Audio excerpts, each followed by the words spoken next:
What's up? What's up? I don't even think I'm giving people time to get in.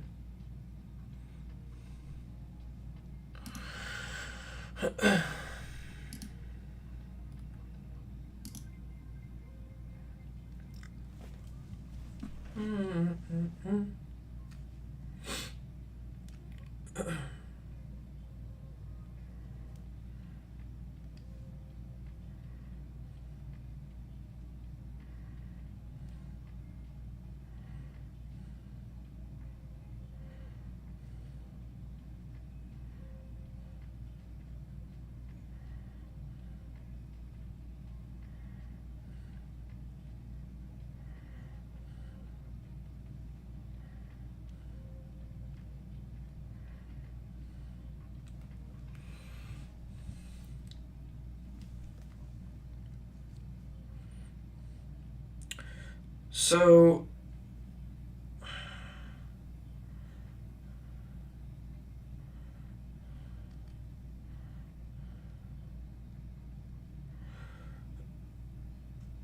I really want to try to find a deck that I find fun in this format. It's kind of frustrating with the format that we're playing in right now. And I understand that, like,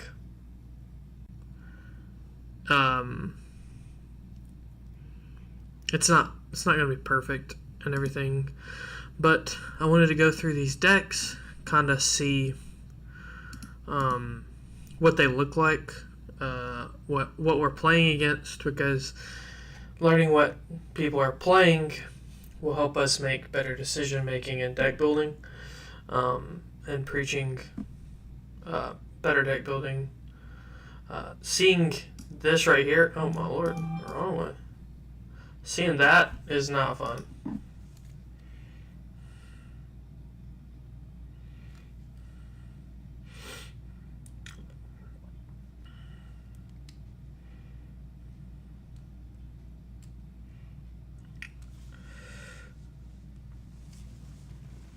Seeing that much Dragon Bolt is not fun.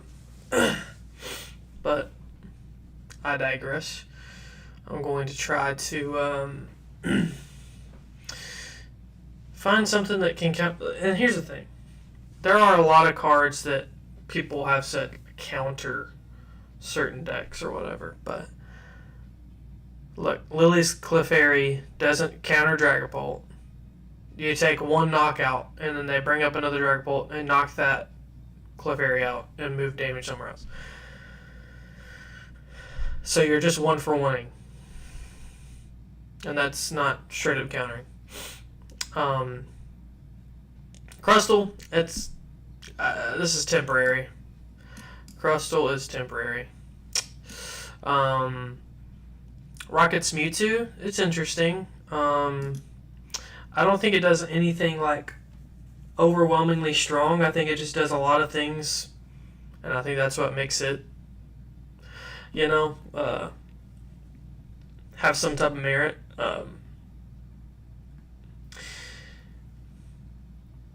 think being able to not fully go into Team Rocket stuff, I think is pretty cool. I think there's something interesting there. And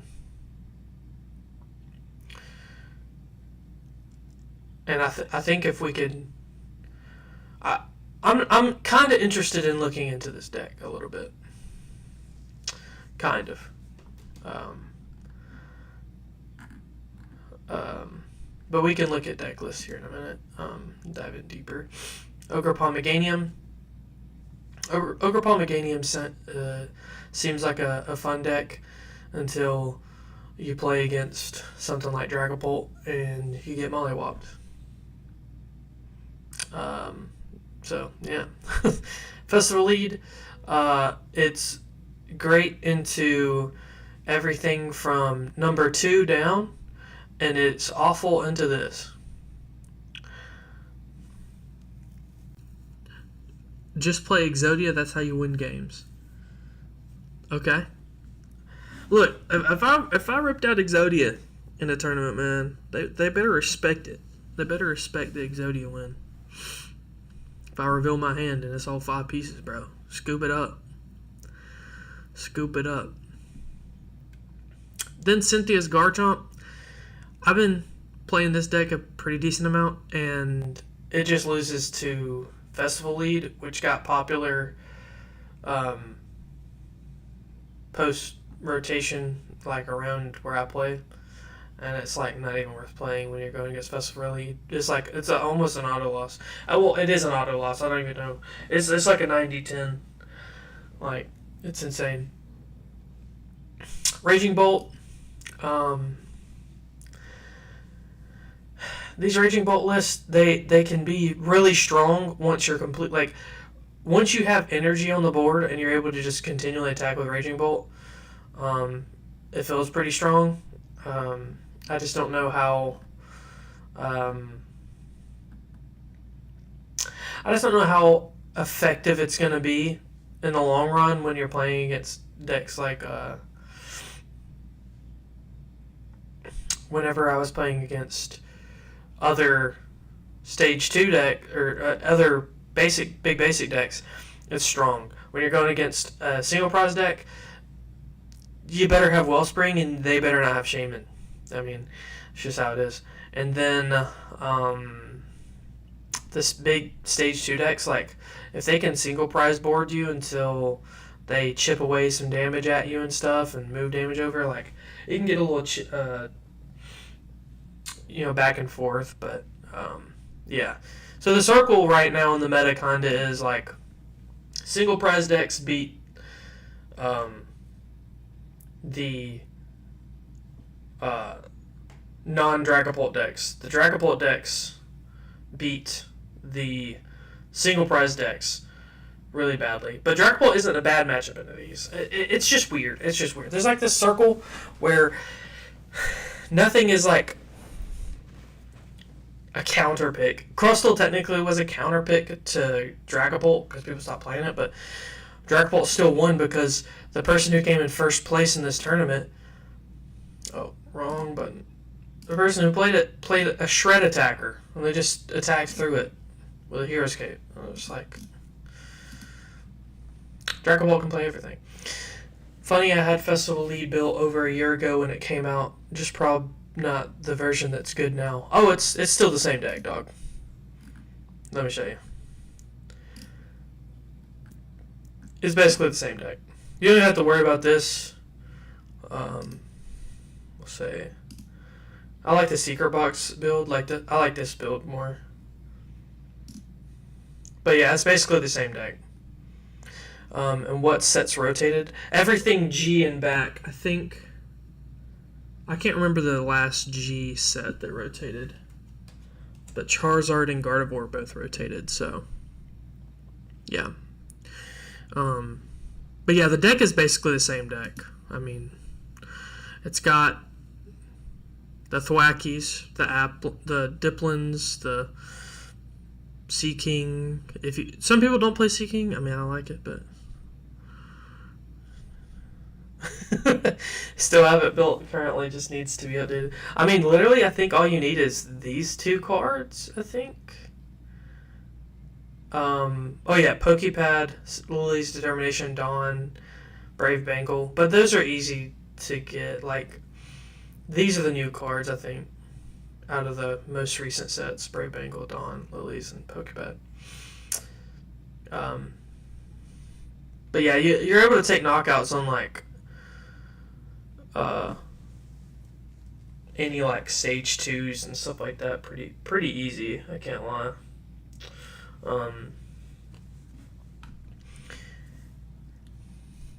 But yeah, like even like the say you're playing against a big basic deck, you can take knockouts on them, and it's just it's insanely easy. And then if they're just taking a knockout on a Diplin, you're like, okay. It's a good deck, bro. It's a good deck. I mean, it's always been like something, like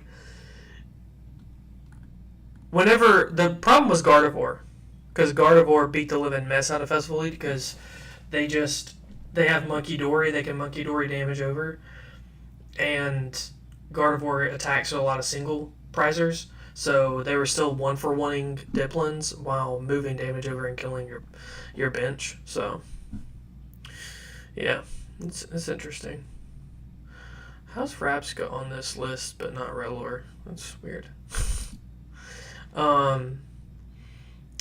Another one of the single prize decks, I'm going to skip a couple. I'm going to skip Zoroark and Mega Lucario. I'll be right back to them. I want to look at Alakazam. Because Alakazam is another one of the single prize decks. Yeah, Guardians was an absolute diabolical menace. So Alakazam is a really popular single prize deck right now that attacks with Alakazam. Places 2 damage counters on your opponent's active Pokemon for each card in your hand.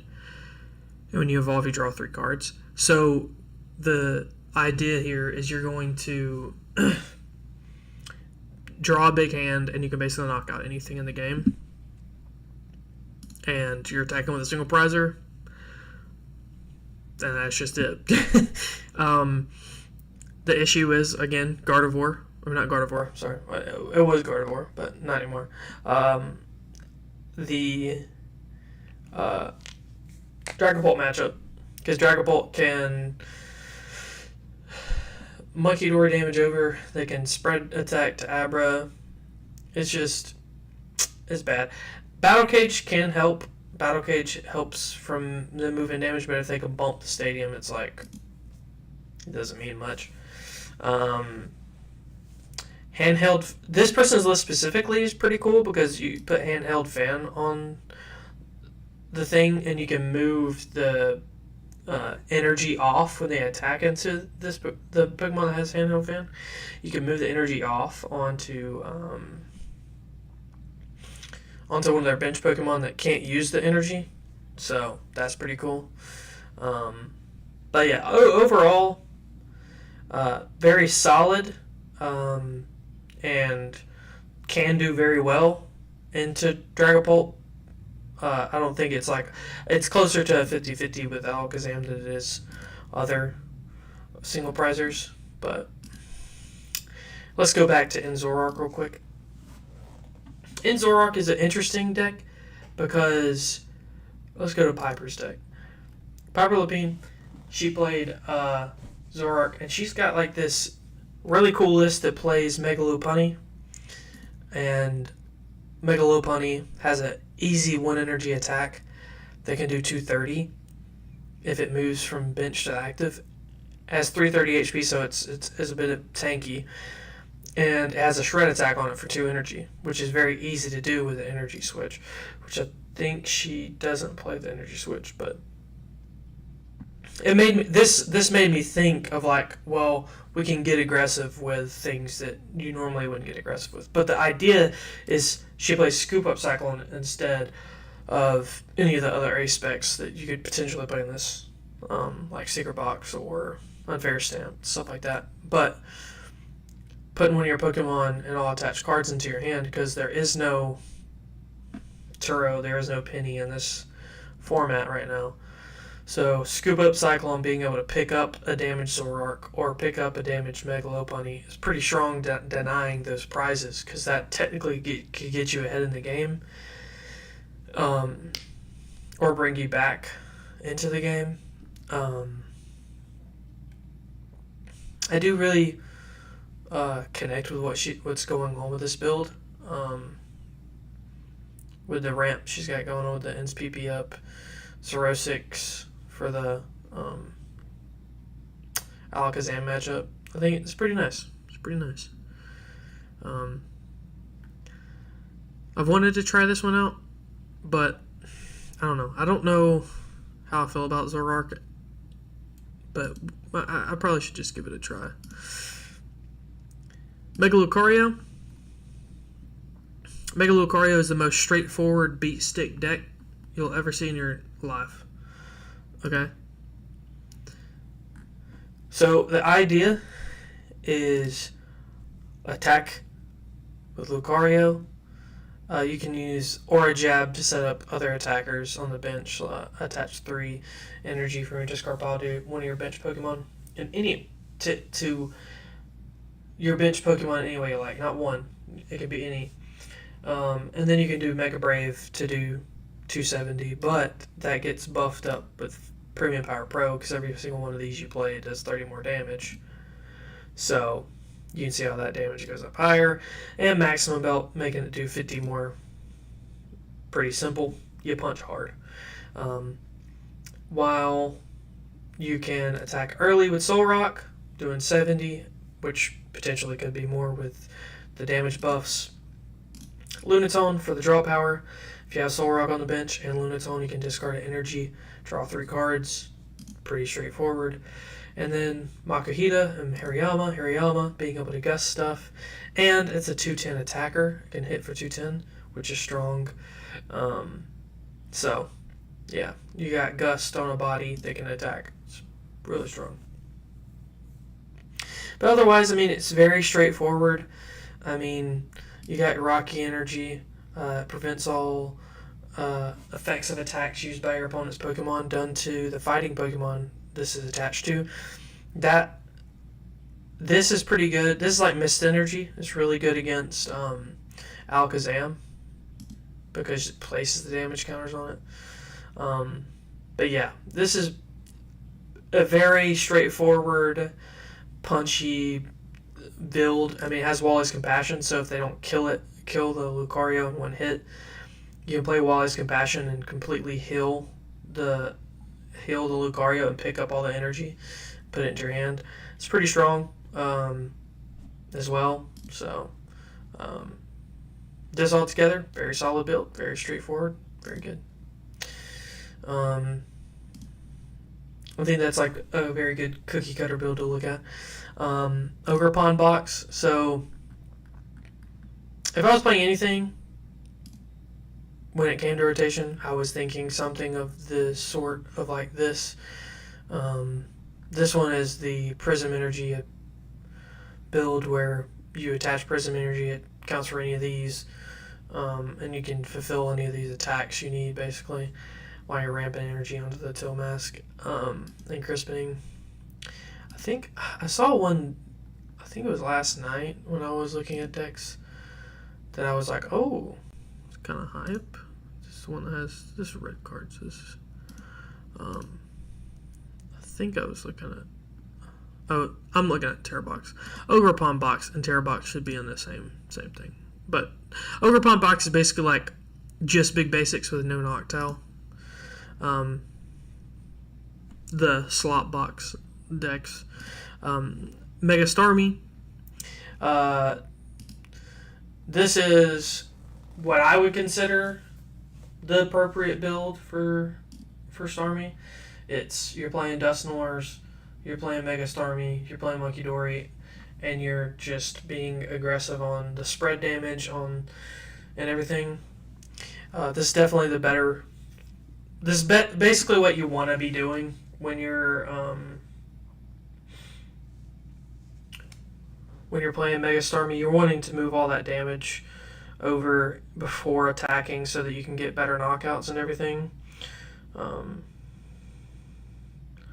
So, I'm sorry, I gotta.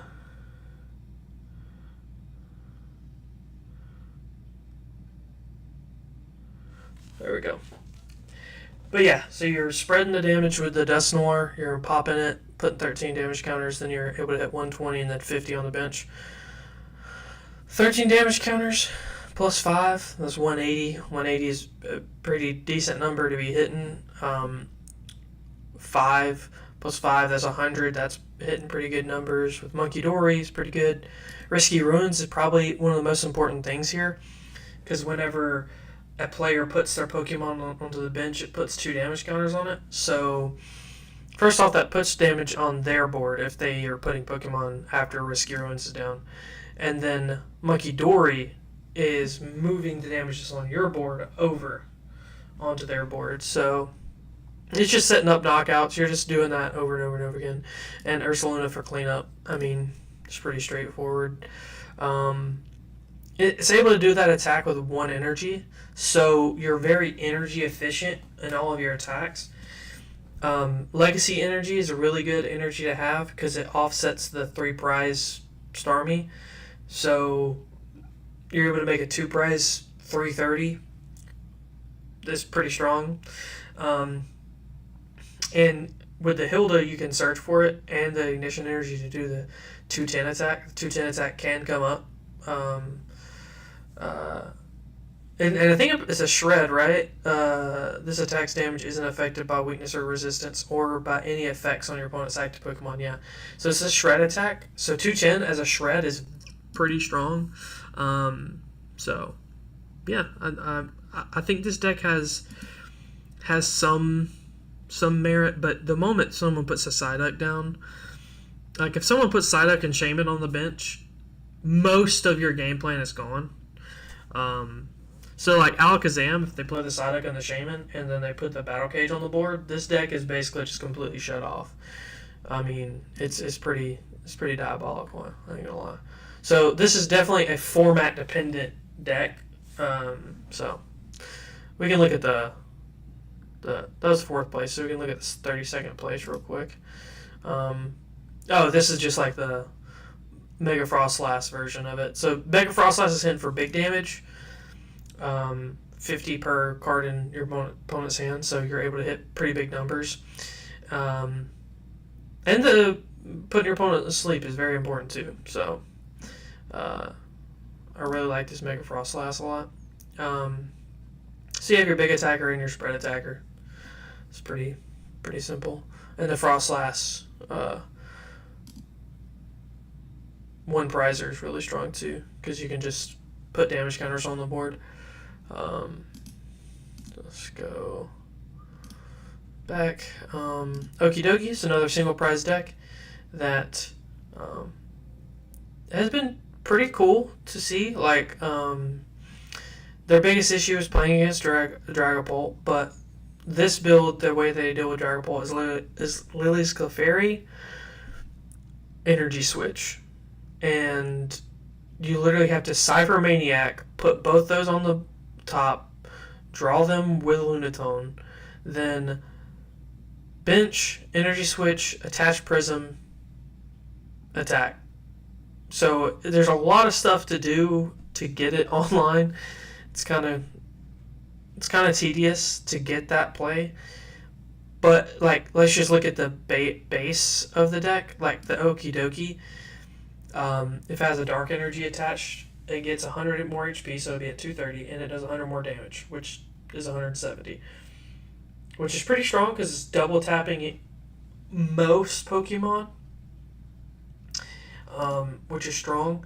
The Prism Energy counts for dark and fighting, so it'll let it attack with its double fighting attack cost and still count as the dark. So yeah, Okie Dokie, strong. Ursaluna, moving the counters over. It can do a really big damage if you set up knockouts properly. I know some decks have played Munkidori in it because I've seen a couple lists, but I can't remember the exact list and stuff. But you get the draw power from the Lunatone. Moltres is in here specifically to knock out Seal Masks and stuff like that. So yeah, that's the idea. I want to see if they have one. Yeah, see Munkidori, and they're setting up moving damage to take knockouts, and they play Battle Cage to prevent it. It doesn't actually hurt your Munkidori that much because the things you're winning knockouts probably in the active anyways. So you're just putting the Battle Cage in play to move your stuff to the active and knockout while they can't spread to your bench as a Dragapult deck. Terrabox. This is the deck that I was thinking about post row. This is the list that I was thinking of. Like, this is very close to the idea of what I wanted to do. I think Terra Orb is really strong. Just being able to go find a Terra Pokemon. I think using the Terra attacks is very strong. So I'm thinking about just throwing this in to the sim and playing it and seeing how I like it and tweaking it from there. This actually came first in a Korean league. Uh, and then let's see what they're doing here. This is the, yeah. So they have the dark package in here to get out of any retreat lock and stuff like that while still being able to clutch. And the Iron Crown actually is pretty cool because it can snipe 2 things for 50, which it can kill to like 2 Abras in the Alakazam matchup, which is pretty cool. And it lets future Pokemon do 20 more damage, which then lets Iron Leaves hit for 200, which then can knock out Garchomps. EXs with the tool attached. So that's pretty cool. So this is another one of those decks I was considering. Rocket's Honchkrow. I mean, this is one of those big basics, or well, not big basic, one of those single prize decks that's just attack, attack, attack. I got to get Honchkrow online and attack for a big amount of damage and take 2 prize, 2 prize, 2 prize. And this is kind of like this is a good cookie cutter list, I would say. Somewhere around this is what we're looking at.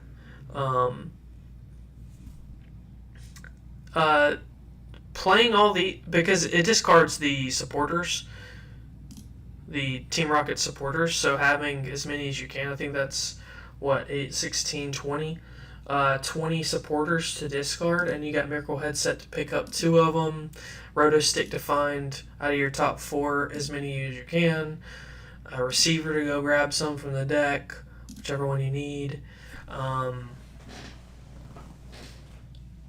Yeah, I mean, you can line up some attacks and stuff, and then the Porygon 2, by the way, does damage based on the Team Rocket supporters in your discard pile. So, and it does by 20. This does by 60 per discard. So, Honchkrow does a lot more damage than Porygon 2. But yeah, that's kind of its idea. I don't know. I don't think it plays very well into a lot of the meta right now. I think it could show up and be a lot stronger in the future, but right now it just doesn't seem as strong.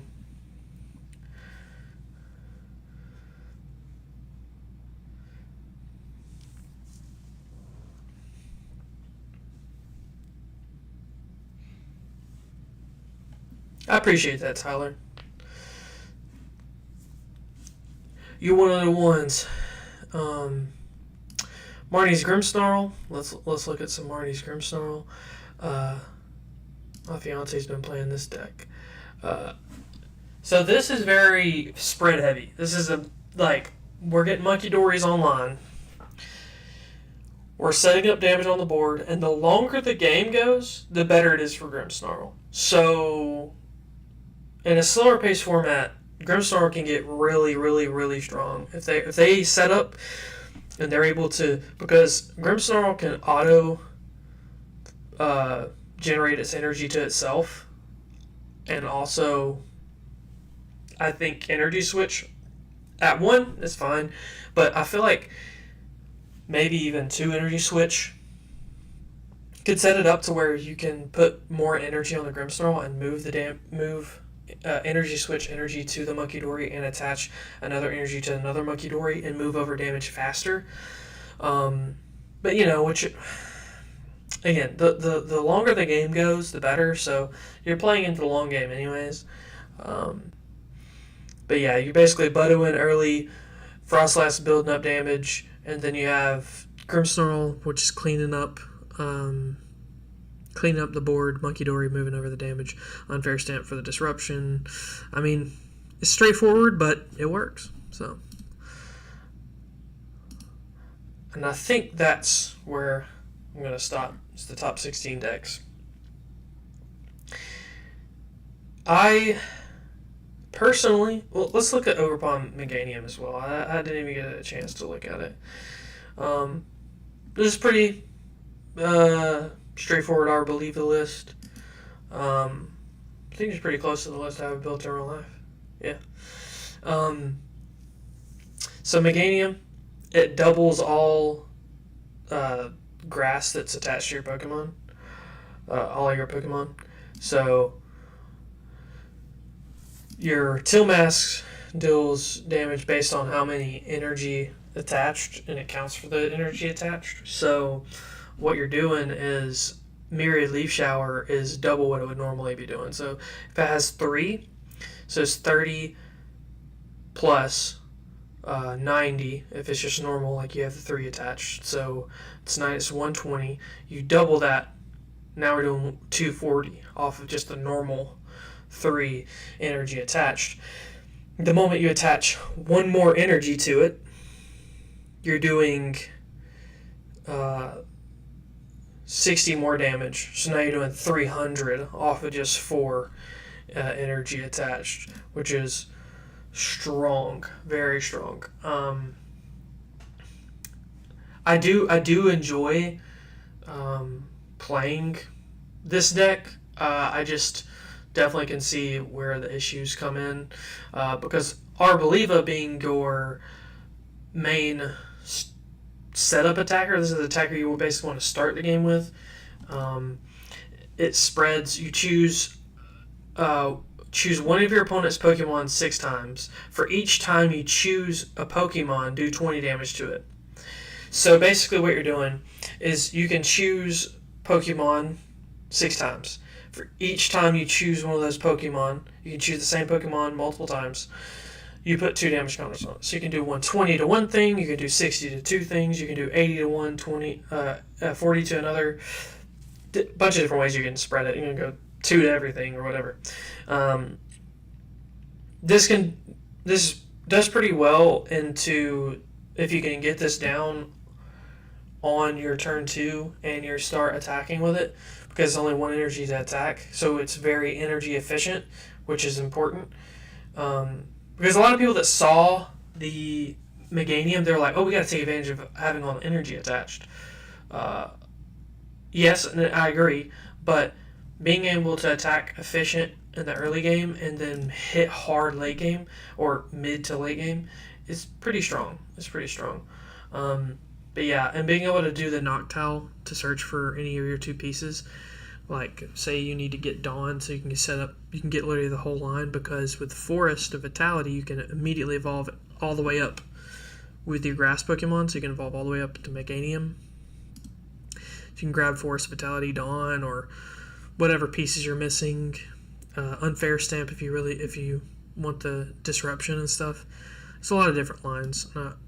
I personally, this is one of the decks that I should just kind of focus on the decks I'm having a good time with and just playing them.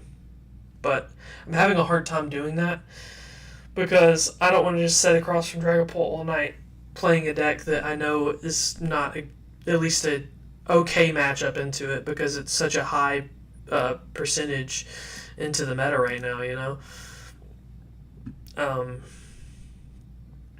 But yeah, and Cynthia's Garchomp is actually good into Dragapult, but it's bad into Festival Lead specifically. Like, specifically Festival Lead, because Festival Lead can just continually knock out everything that you put in the active.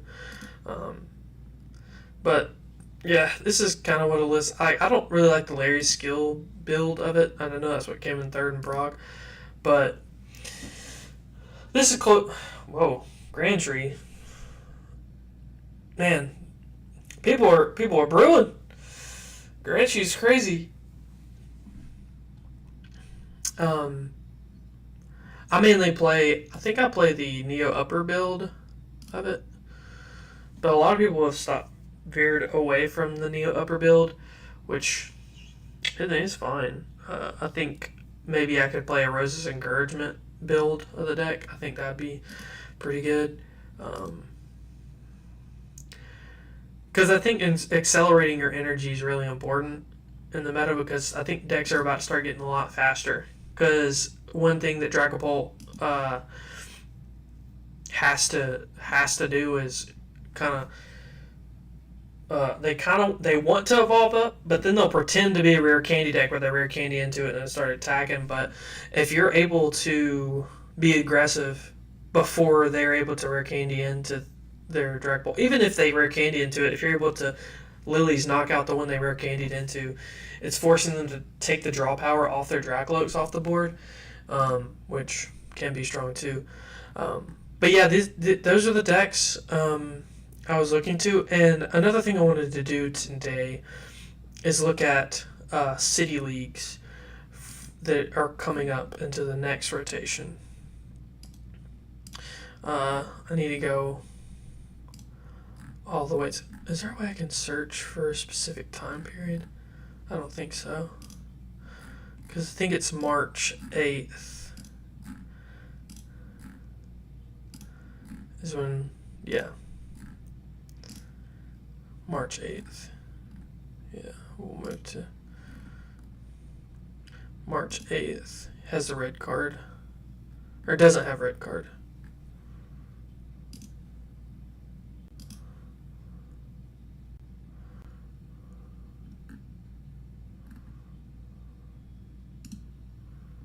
Yeah, this doesn't have red card. I want the red card format.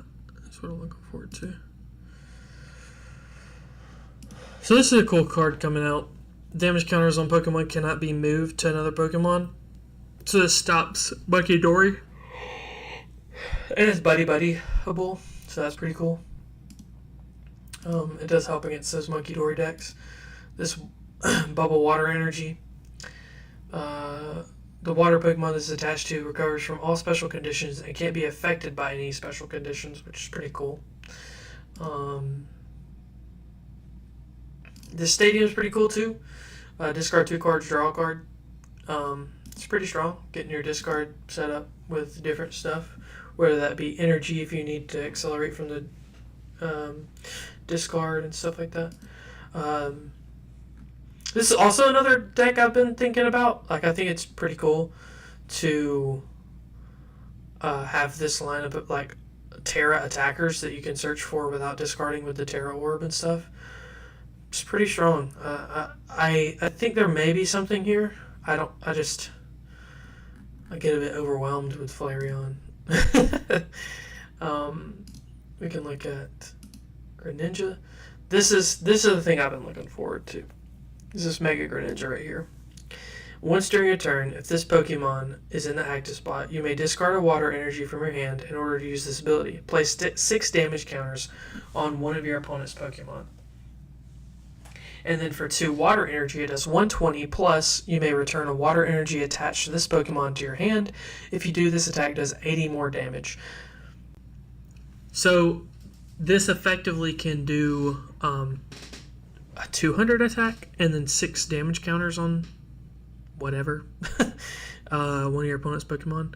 So the idea is you can literally surfing beach between 2 of them, and you can place 6 damage counters onto the board, or 12 damage counters onto the board. It's pretty strong paired with the Greninja EX, the Terra one, because it can do 170, which is a strong attack while still being, it searches your deck for any card and puts in your hand. But you also can Mirage Barrage, which discards 2 energy and does 120 to 2 of your opponent's Pokemon. And there's a pretty decent amount of fighting weak Pokemon as well. So hitting for that weakness is pretty strong, because you can do the 120 on the active and then 120 to the bench, and that 240 is dealt to the active, the 120 is to the bench. So, like, let's say you put 6 damage counters on something, and then you snipe it for 120. That's, what's that, 180? 180 snipe, effectively. So, like, say there's I don't even know, something like a, God, what's it called? Dang. Oh, a Meowth. A Meowth EX on the bench. You can literally put the 6 damage counters on it, snipe it for 120, that's 180, it's killing it, and then you can do 240 to something this week in active. It's pretty strong. There's a bunch of different lines you can do there. The Dunsparce is used a lot because it can help you get the Dunsparce out of the active and draw, and then uh, put this into the active and put a air balloon on it, or surfing beach it to the bench to move into the Greninja EX and start attacking. Or you can just start attacking with this. I mean, there's so many different lines with the deck, and that's what I like about it. I kind of want to do it more.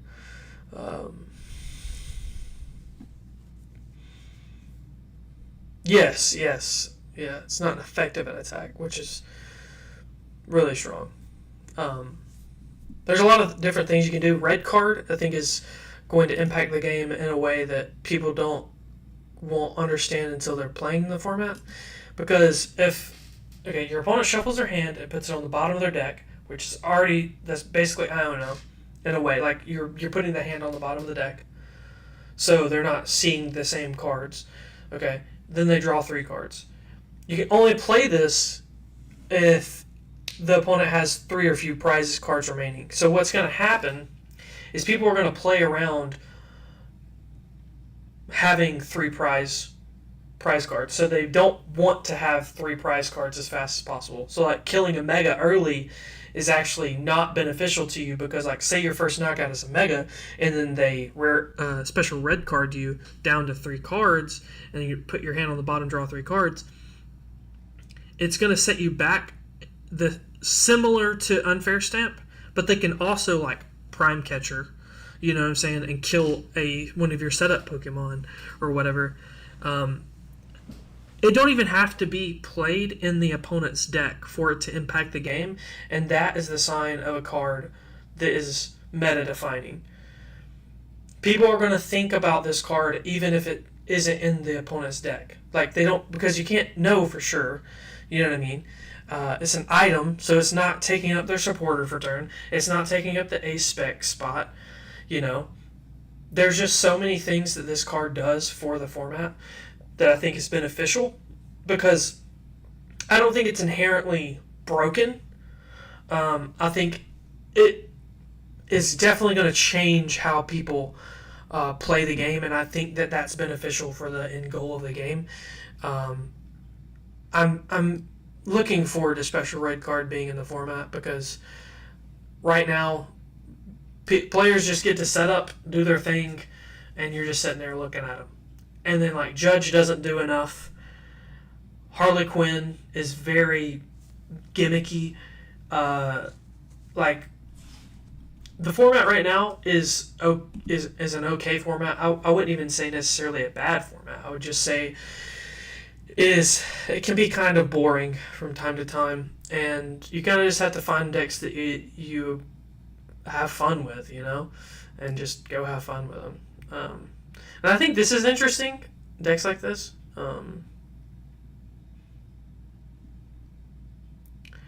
Yeah. So, Polk can't take a 3 prize turn and not get punished now. You know? Because, like, they'd be like, okay, I'm going to take 3 prizes, and next turn, I'm going to set you up to take another 3 prizes, and I win the game. Now you're like, okay, cool, special red card, put them down to a low hand size, boss up like one of their Lokes, and take a knockout, and you can set up ways to make it where, or just like Lily's Clefairy knock out the Dragapult, and it's harder for them to find all the pieces they need. Now, Dracloak is still, in my opinion, the best draw engine in the game, which I think is a problem because it's attached to one of the best decks in the game, you know? So I think that's inherently a problem. I just think the format is boring, though, because I don't really see a way to, first off, like, the moment decks start going aggro, I don't even know how to feel. Like, I think the format may get even more boring. Like, it's just who's the most aggressive, you know? But Crustle luckily exists in a way, because Crustle kind of makes those decks that are fast-paced, like, slow down. And in a way, maybe decks can't even be really fast-paced right now because of the lack of Pokemon search and stuff like that. Like Nest Ball, I think, right? Yeah, Nest Ball, being able to search any basic, put it on the bench. It was strong because You could grab a Terra, you could grab a Mega, you could grab like a a Dreepy. You know what I mean? You could grab any of these Pokemon. I think its rotation was actually kind of the most tough one. Starmie's too aggressive if it can find energy. LOL. Yeah, it can be, but the moment people like if Starmie ever gets good, it loses to Shaman and Psyduck. So like just putting that in the deck turns that deck completely off. You know, so Starmie, yeah, can be aggressive, and if it finds all its pieces, but we could say that about all the decks in the game. Like, if Dragapult finds all the pieces, it's aggressive too. I mean, 200 and then 60 damage counters spread across the board is stronger, you know? But you have a better draw engine attached to the archetype. So that's why it's just inherently going to always be stronger than Starmie with the meta we're in right now.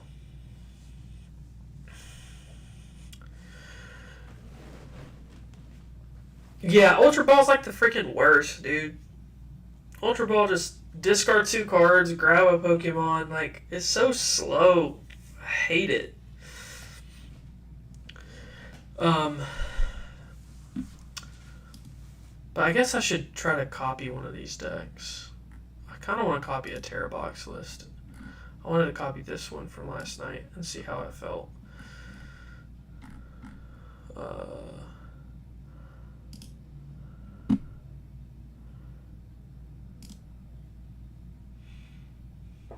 Make it small.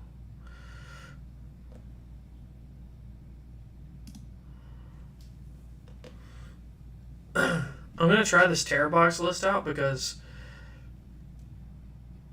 maybe Terra Box is what I've been missing in this format. You know, it's been kind of annoying that I haven't like. It's really the search in the deck, and that's the reason why I kind of wanted to lean towards like a list that is just Terra Box. Yeah, we'll do that. Imports a deck directly from the clipboard.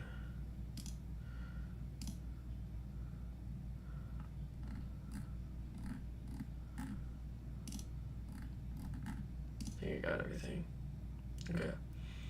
Ew.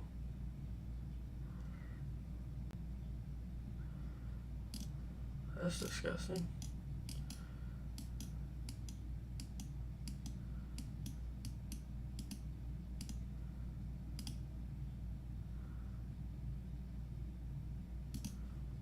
Whatever.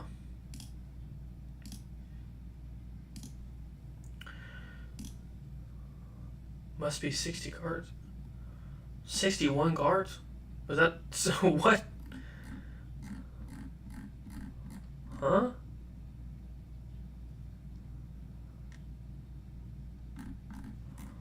What?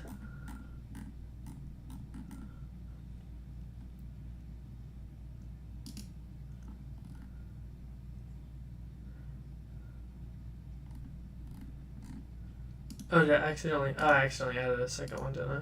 Yeah.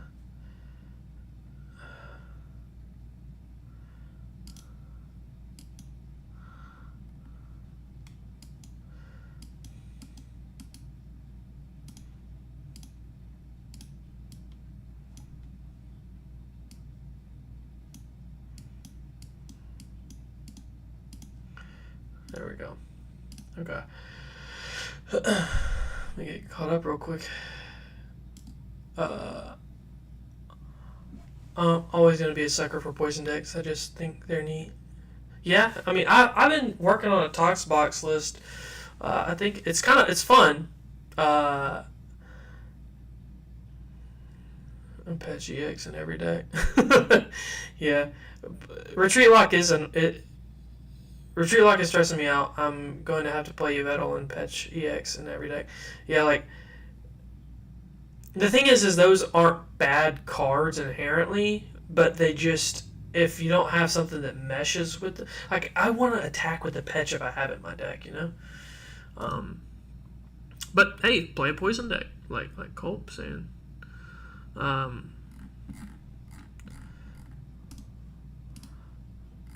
was trying to Toxbox list out, and like I liked it, but it's just.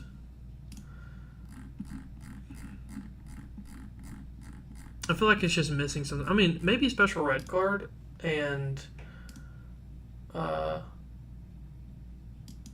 a Pat Rat would be kind of nice. Because well, no, I wouldn't even want to play Pat Rat. I think I need to play a Battle Cage in there.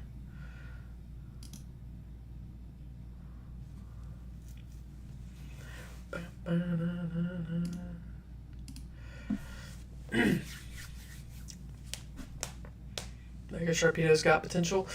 Yeah, I mean, I ain't gonna say Mega Sharpedo don't have potential because when I was playing it the other day, like, you can hit numbers you would not expect to hit. Like, hitting 310 for 2 energy, pretty dang fast. And with Monkey Dory, that can set up basically, like, almost any knockout you need. It's pretty cool. I ain't gonna lie. Pretty dang cool.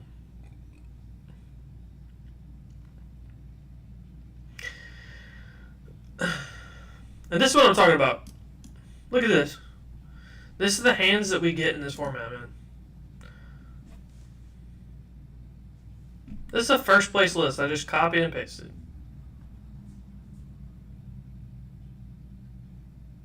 Like, they took consistency out of the format to make it slower.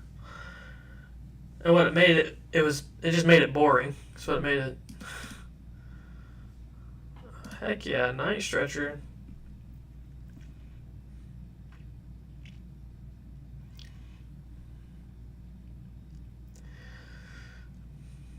Fun. I think this is Starmie. Yeah. I thought it was Starmie.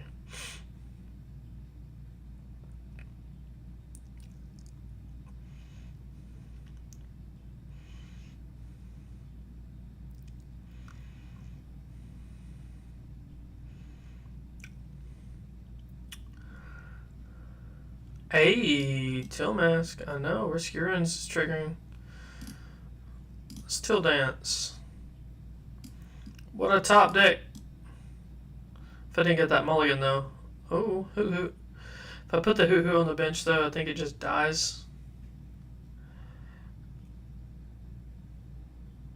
Ooh, wait. I have an interesting play. Wait, why did I just... I'm going to put this into play, yeah. Then put this into play.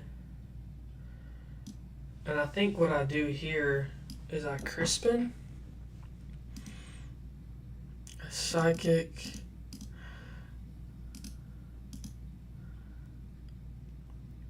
In a metal.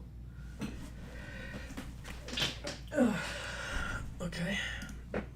Those energies look ugly, by the way. I don't know why. So many different energies. And we're just going to start sniping with Fez, bro.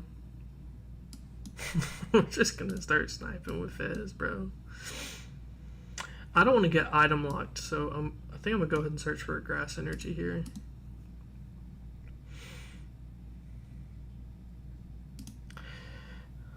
This should not have 2 damage. I should have put that into play. But I think we just go ahead and kill the Staryu.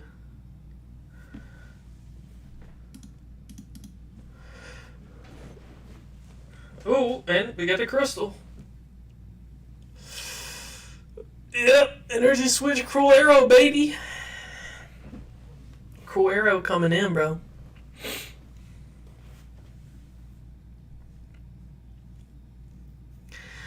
Now we're getting mind bent. I mean, I think. Oh, they just searched for a water. Okay, never mind. I was like, they just searched for a water energy.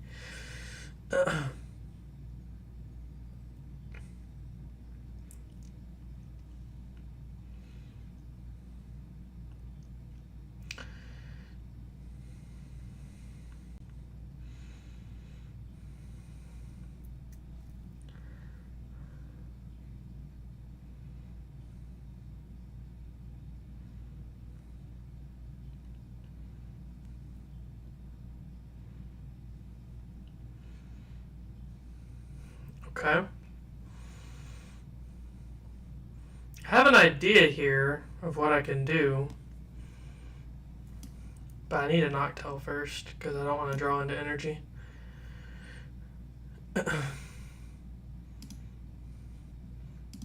Okay, I definitely need...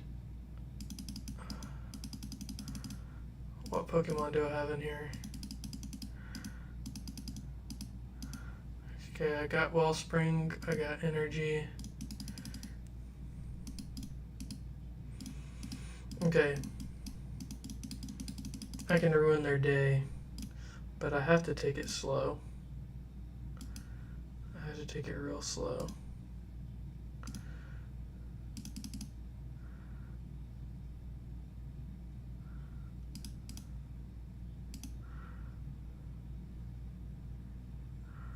Yeah, okay. I'm gonna Serrano. Get the Serrano Pepper out. We're gonna get Wellspring, Kang. What energy is attached to that? Grass, Metal, Psychic. We'll probably go Latios for the free retreat, right? Yeah.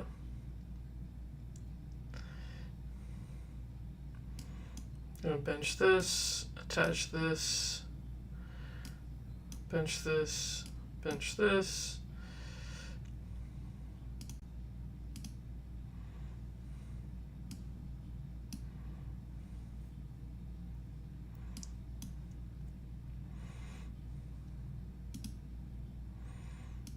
Cruel Arrow, the Snow Runt.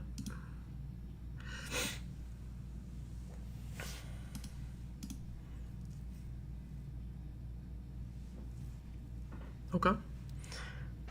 So now I'm set up to Crispin this, kill the Bedu, kill the Monkey Dory.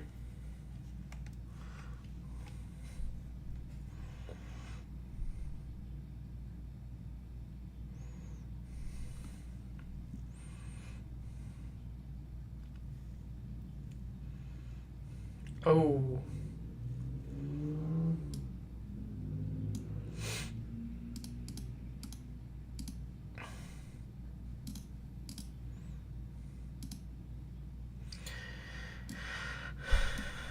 I mean,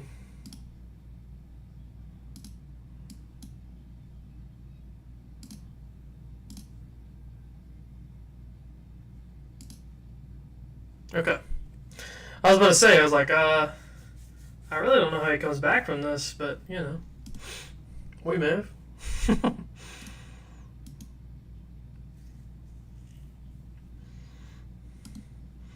No, that felt like old times right there. But you see how slow I had to take it in order to get the... what I wanted out of it? Out of the game? I had a Serrano, and then, you know, play against a deck that's going faster than me. It's just like, well, they're just going to take the knockouts that they want. I forgot my water in there, but it's okay.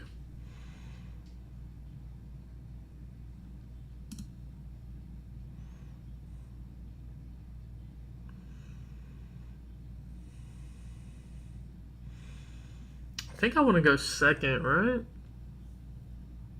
No, I want to go first. I'm going to go first. Because I want...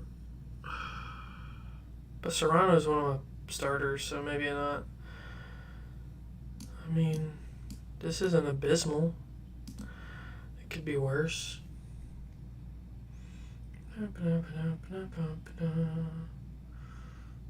They're sad. Oh, they're probably gonna flip over at Meowth, aren't they? No, Wellspring! Let's go, let's go. Okay, hell yeah. Alright.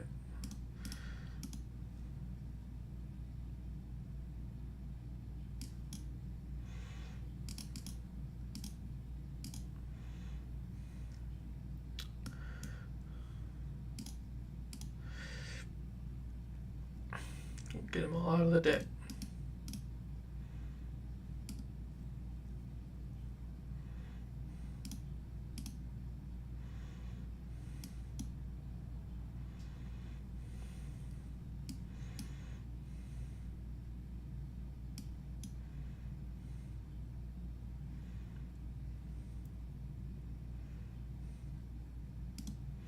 Yeah, I'm about to get cried on, bro. They better cry on me. Bug catching set.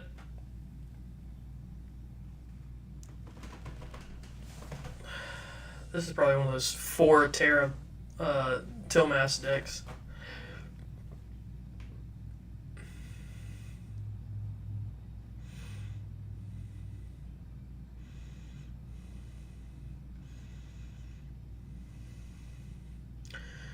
Okay.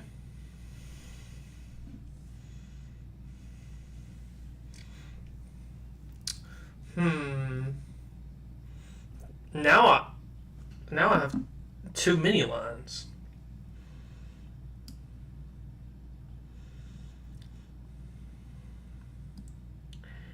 Because not like I can snipe that Pikachu.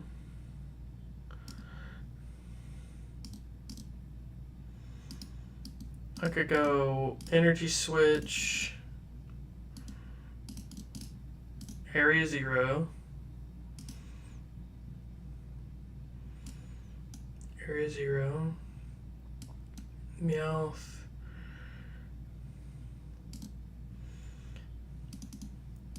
for Serrano. Yeah. Serrano.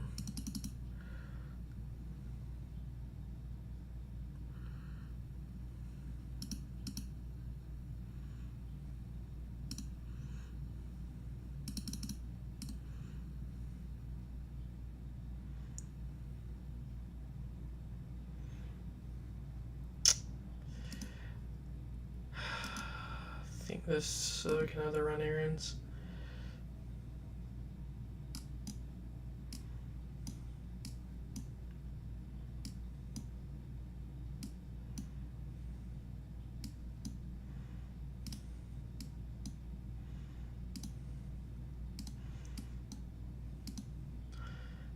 I think we just take that knockout.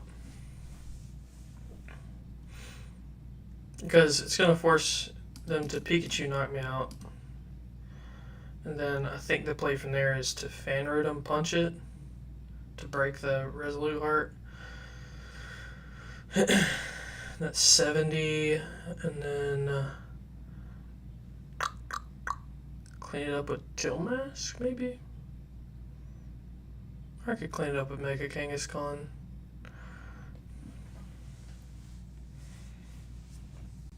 Fire Energy?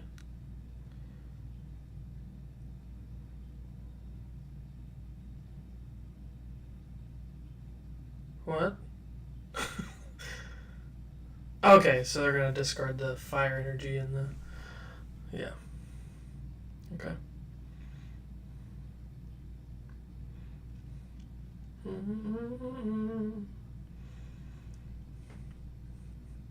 Yeah, keep the Metal Energy on it.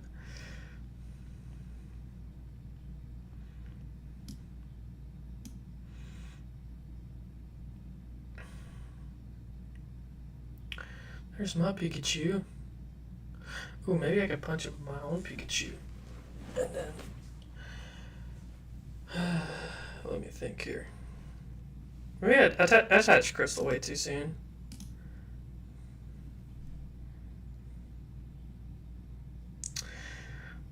That's problematic.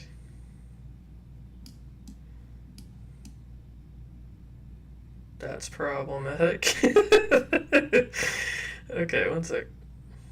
Alright.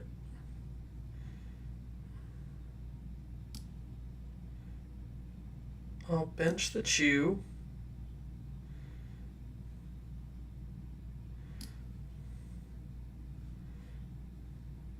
Oh, Crispin. For Grass. Psychic. I think my Electric is in the Discord, right? Um, Wait, no, that hadn't even came across. That means it's prized.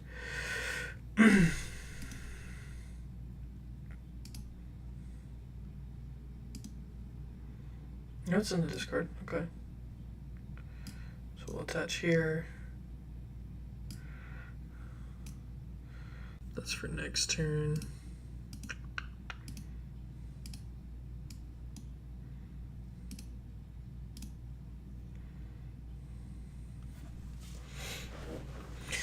I just broke that Pikachu's heart, man.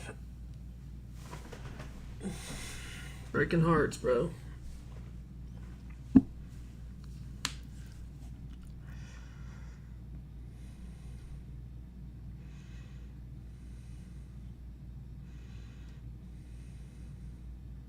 About to get sobbed, bro.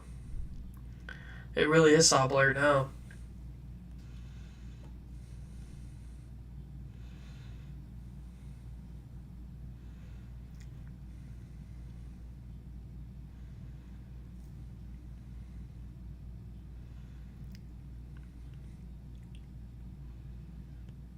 Well, Energy Switch Crystal could be pretty good here.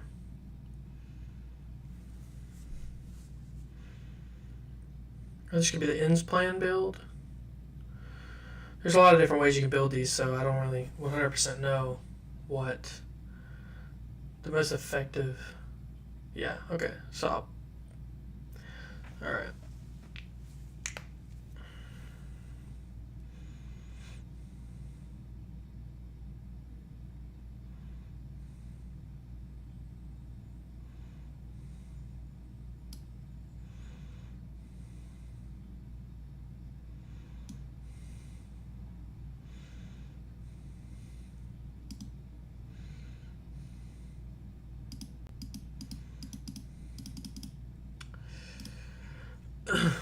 Switch Crispin? Wait, no. Switch Energy Switch? No. Switch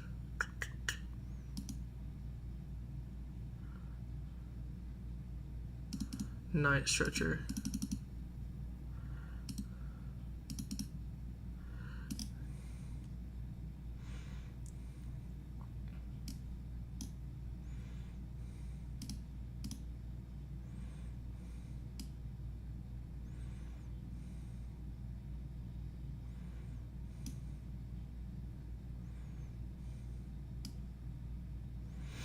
Wait, I need an energy switch. Hmm.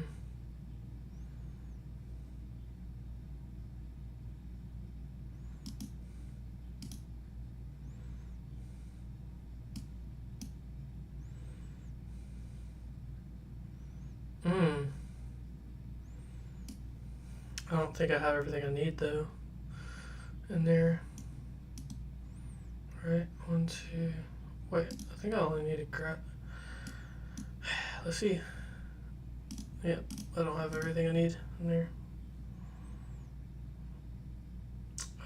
This will go to my hand.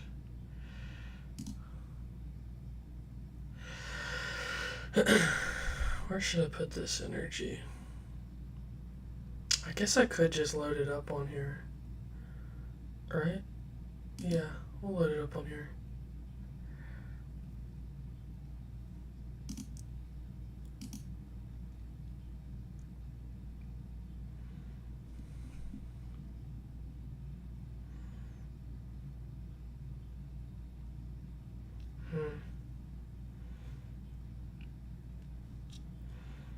This is where crystal would have been very important. And a soul landing.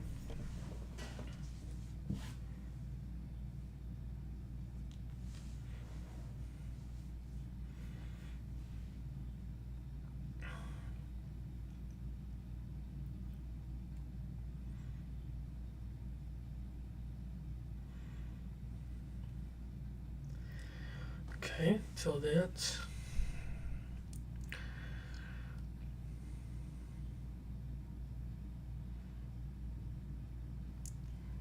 So ends playing gets him out of this. Ends playing to this. Kill Fenrir and kill Noctowl. And then where does it go from there? If I take the knockout on the Wellspring,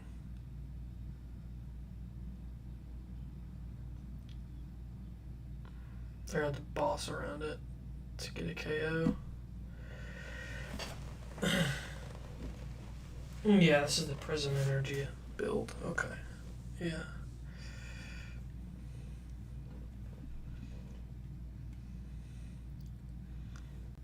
And they're going to sob to break it. Yeah. Okay, I mean, that's fine.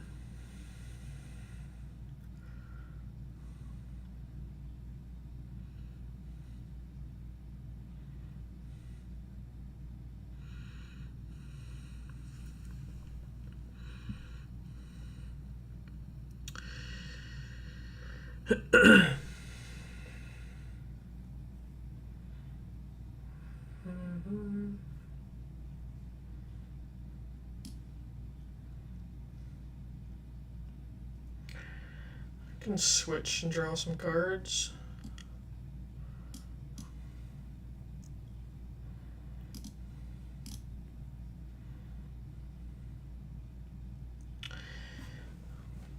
That was useless.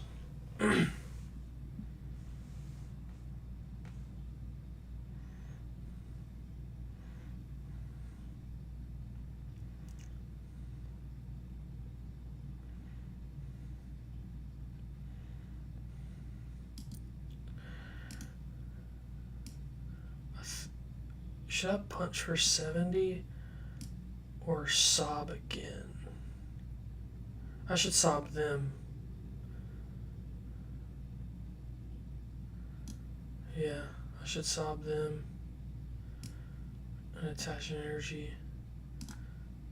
Yeah, I should sob them.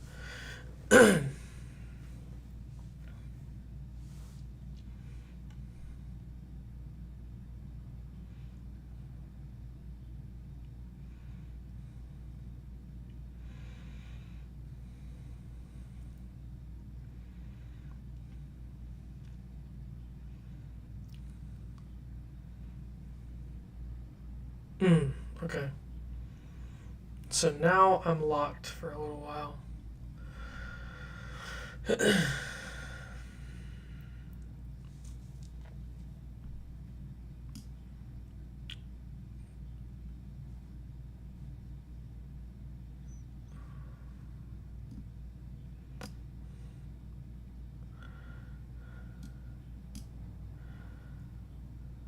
I could attach here, energy switch, energy is then punching, so it's not awful to attach here. I should burn this. So I can grab the Phanrotom out of the deck. Energy switch, Glass Trumpet, yeah.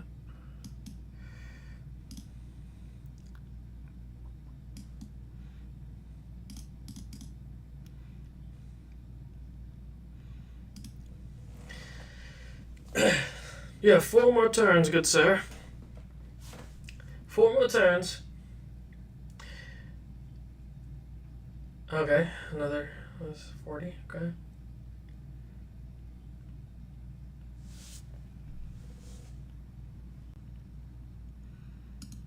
Okay, let's see here.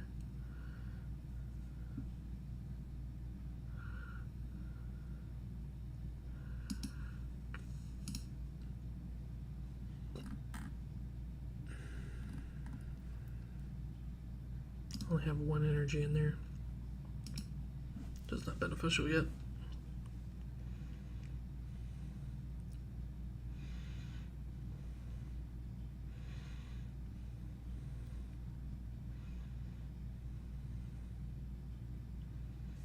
I mean, I think that's a pretty decent amount of energy used. 2, 3. So 5 grass energies used. Oh, so they play 6 grass. 1, 1, 1, 1, 1. Oh my god. How many energy they play? That's a lot of energy, man. That's an absurd amount of energy. Crispin? Crispin's gonna get 2 energy?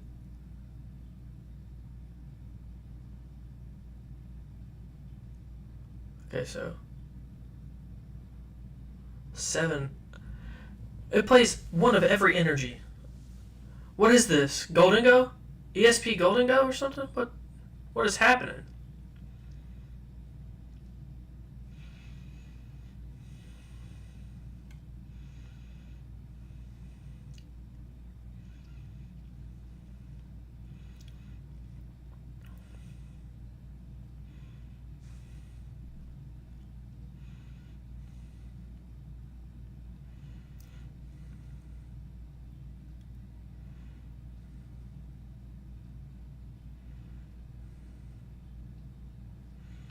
I think I have a boss in deck.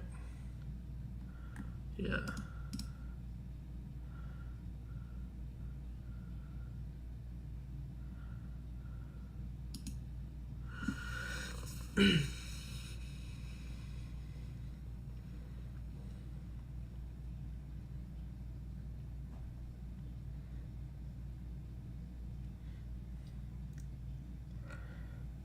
See.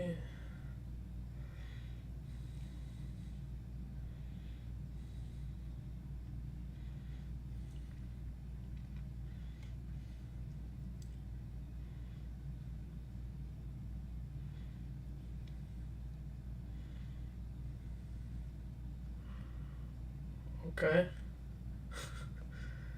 Are they gonna punch this for a knockout?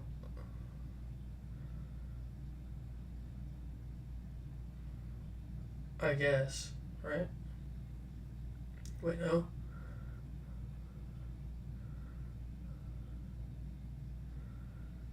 Okay, so my game plan still works for the boss. If they kill this, I can Iron Leafs the active, taking a knockout on the Pikachu. No, because then they can. They have so many energy in this deck. 1, 2, 3, 4, 5, 6, 7, 8, 9, 10, 11, 12, 13, 14, 15 energy so far is what I'm seeing. 15 energy.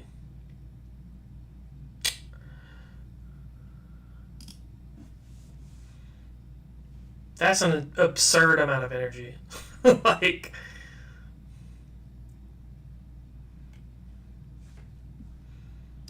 this is how much more? 20, 90, 110. That does knock that out.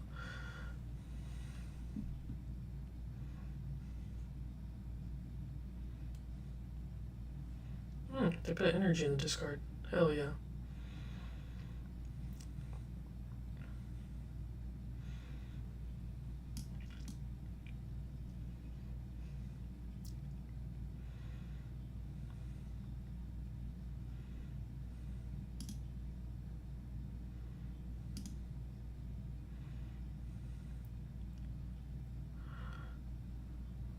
Okay. If I Rapid Veneer, kill this, this has to be their follow-up. I've seen 1 Prism Energy, 2 Prism Energies. They'd have to find the other Prism Energy out of their deck. The likelihood of that is smaller than literally everything else. The other things I can knock out in different ways.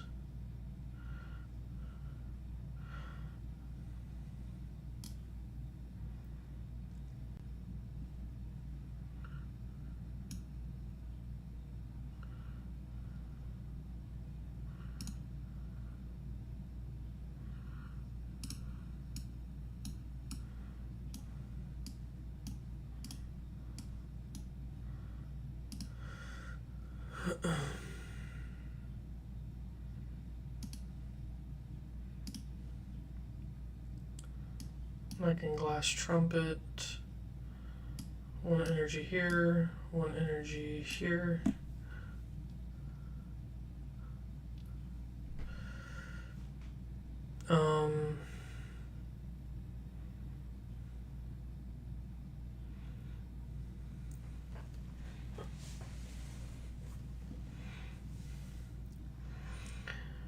they'd have to take a Briar KO to win if they kill this. There's no way. I could Shampao get rid of this, but then I don't know what they get rid of in that case. I may do that to extend my board and get rid of some stuff.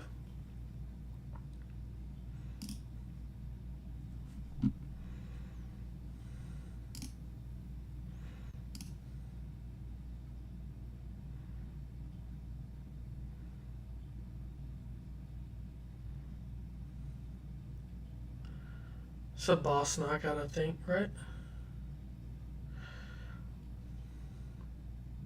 But so is this. That hits for 180, which takes a knockout on this. So they need just boss to win the game. Yeah.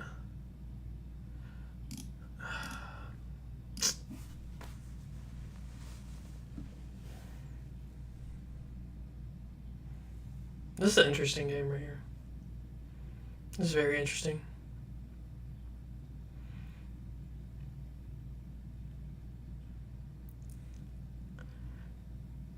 Okay.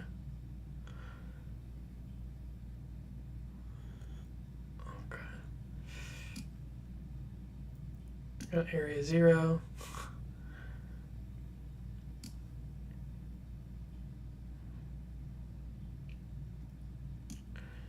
Put this into play. I could. Okay. Now I have to do this for knockout. We just gotta hope they don't have boss, but I think that boss is a pretty decent amount. Twice? That could be all their bosses, so.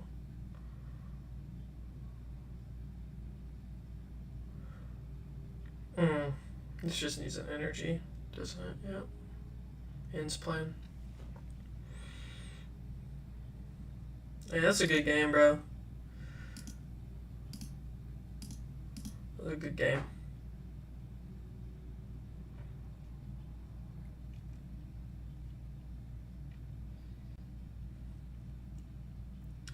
That was a really good game.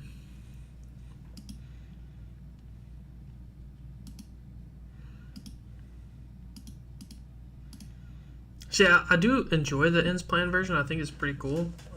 There's a lot to be explored with ends plan, I feel.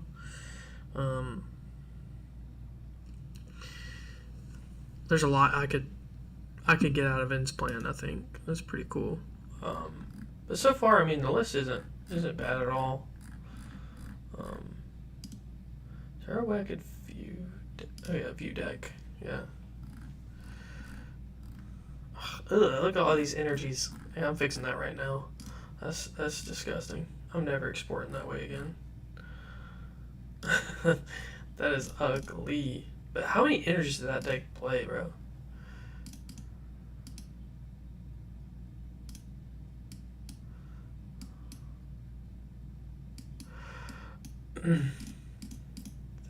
Three.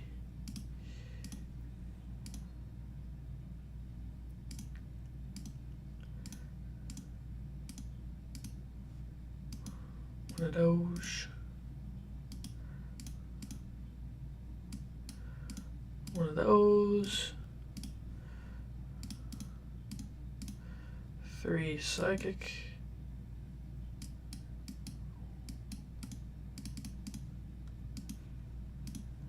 And the 1 water. There we go. Okay. Now my deck doesn't look absolutely ugly. Okay. Why is there 2 energy switches here?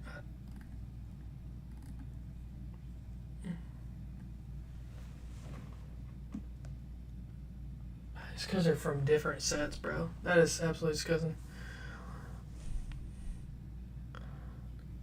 Oh, you. Sounds like you and N got a plan, brother. Sounds like you and N got a plan, brother.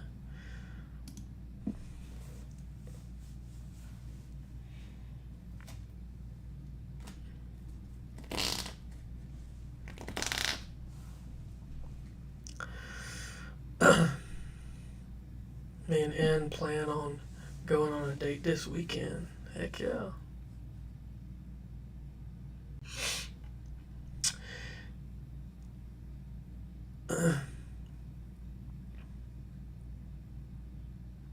Man, Terra Box is, I feel like, always gonna have some sort of fun involved when it comes to how I like to play. Never mind. I hate it. Starting Shampoo. Oh my lord. Team Rocket's Murkrow. Okay. Planning to get some Honchkrow action.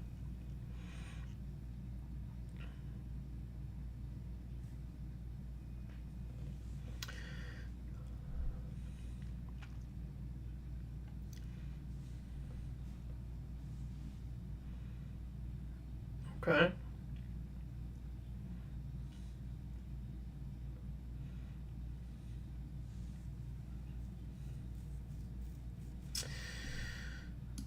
Okay, I'm gonna Pokepad for a Fan Rotom. See what I priced. Okay, Ultra Ball for Meowth for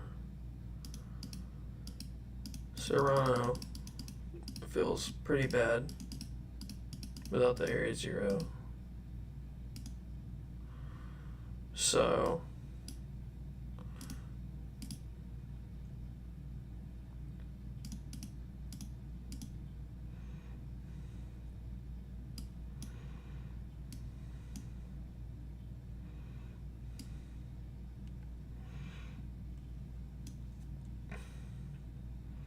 and in all honesty, having a board like this isn't awful because I can respond in the way, you know, I can hold this.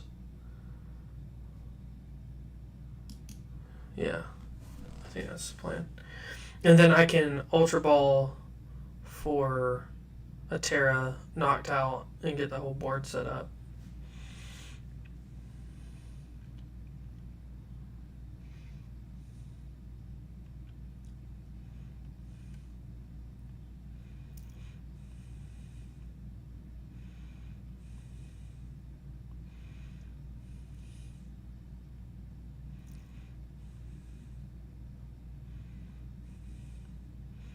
Can't use Icicle Loop.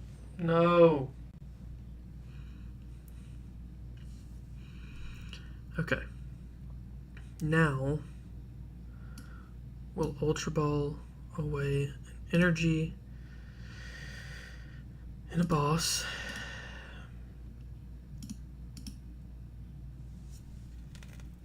We'll go grab a Terra.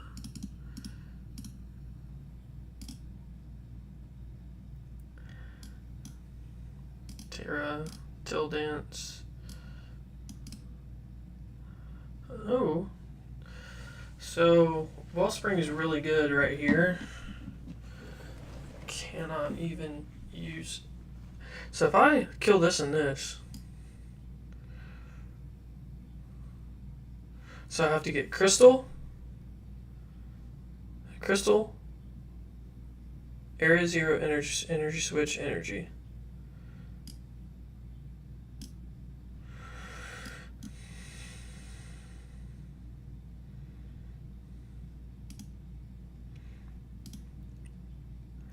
Okay, so I have to start off with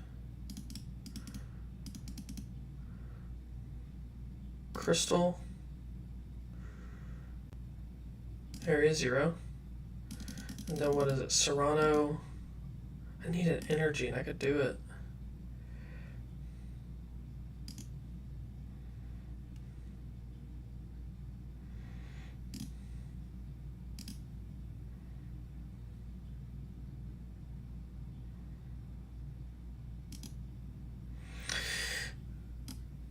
Crystal, energy search for a water.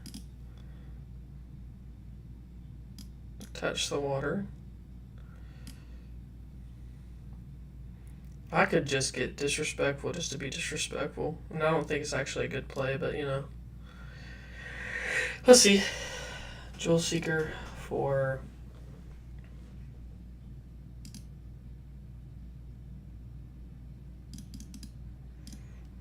Energy switch. Switch.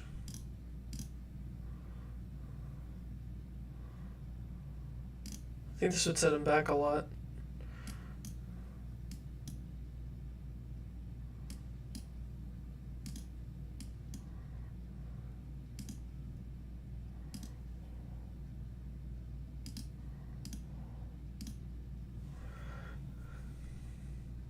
That takes out 2 of their energies throughout the game too, so that's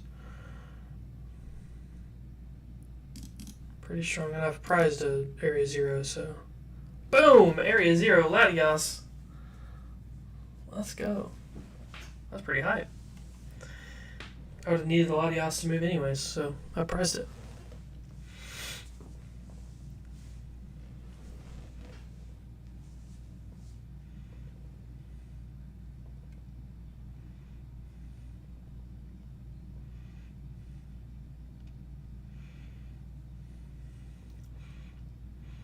So if I get Crispin here, Crispin don't help because they're gonna be rocket feathers. And they only need 4, I think, right? 120. Yeah, they only need 4 for the knockout. Okay, it's a good follow-up.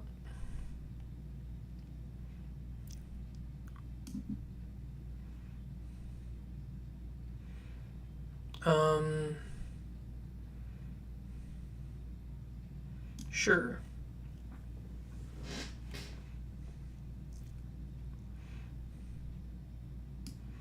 Area 0. Latios. Poffin.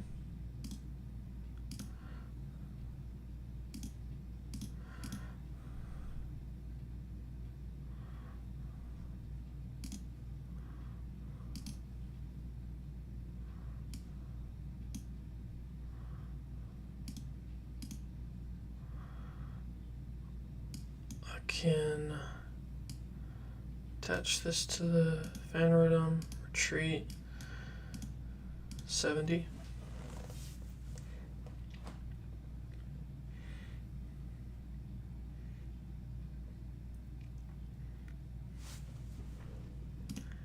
Supporters. Okay.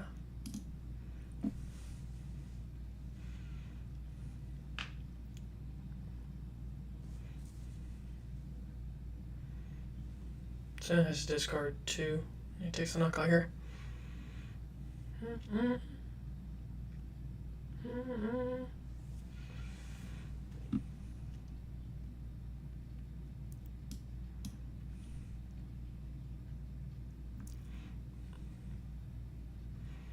Okay, an energy. Jewel Seeker for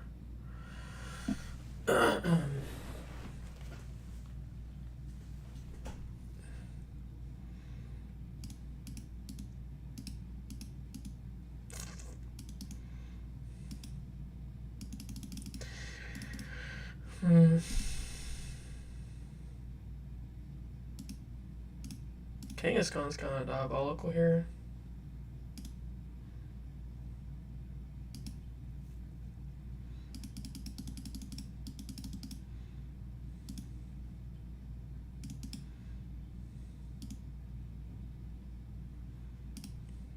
Pokepad Crispin. Pokepad for Noctowl. Noctowl for, let's see here.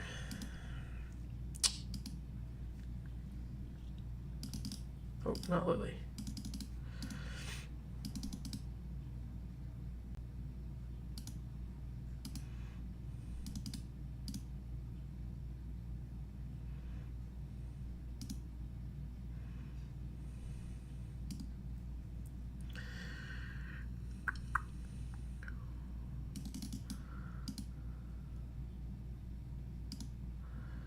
Serrano.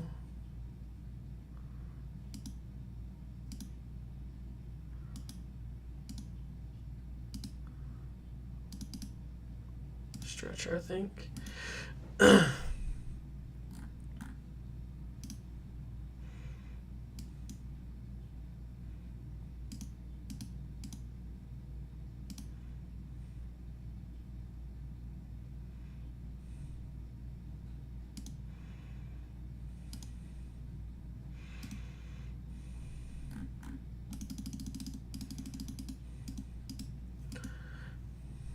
So much energy in the deck.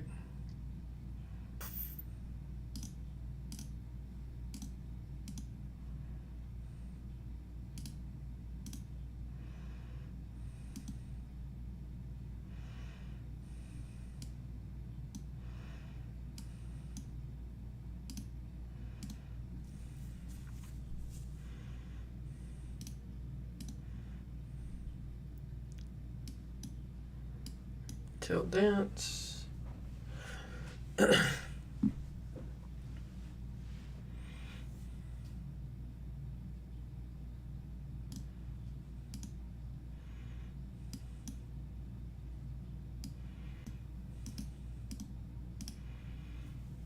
Errand.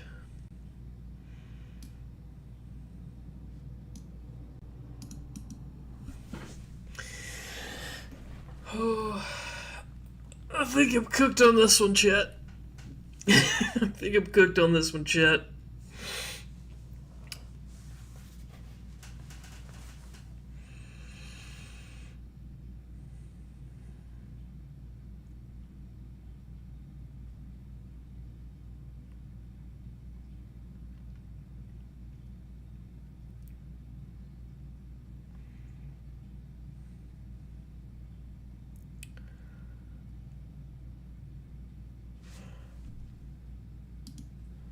How many? 1, 2, 3, 4, 5. Okay. This isn't awful. This isn't awful. So we Crispin. Get these two. Put the grass in my hand. Attach the energy there. My Till Dance.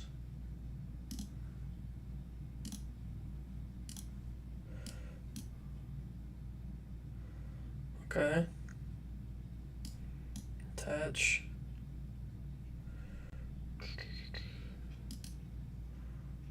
Run Errand. Okay. A rapid fire combo for knockout.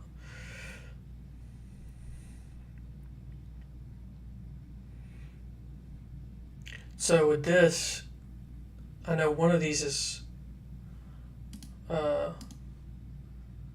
Honchkrow, and if I take a knockout on this Honchkrow,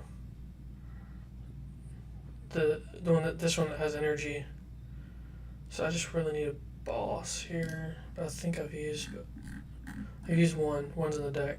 Okay. Heck yeah, brother. Boom, boom, boom.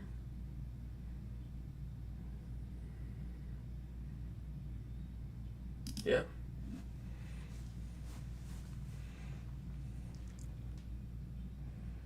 I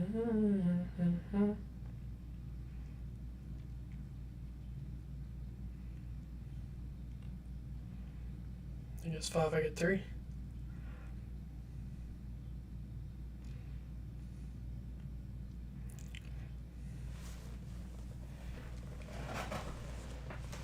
I think they only need 4. That's 1. So did they get 4 off of that? Or get feathers for 4? They win it? Oh, they only got 2. Okay. So I really just need a boss here. Okay. Let's get rid of that. Run Errand. Can I get boss off this? Ooh, okay.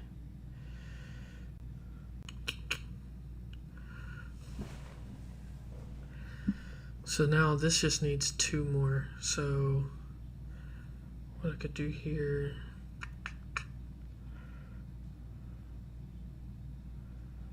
I'm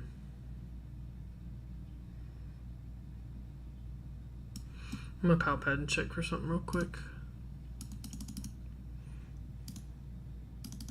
I got a boss. I got 2 energy. 1's a grass. So that's good. We'll go ahead and grab this. Thin the deck.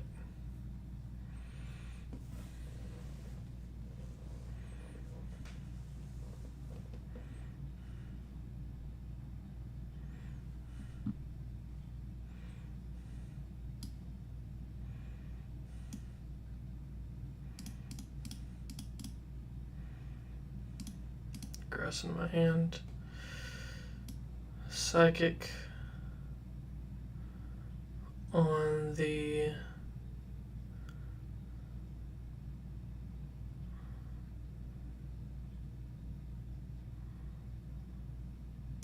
Phanrhythm, I guess.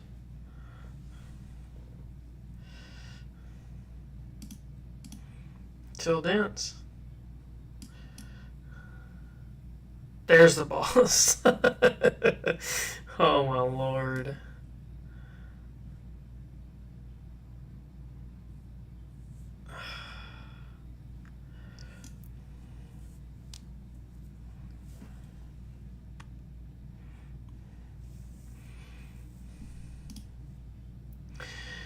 One, 2, 3, 4, 5, 6, 7, 8, 9, 10, 11, 12, 13, 14.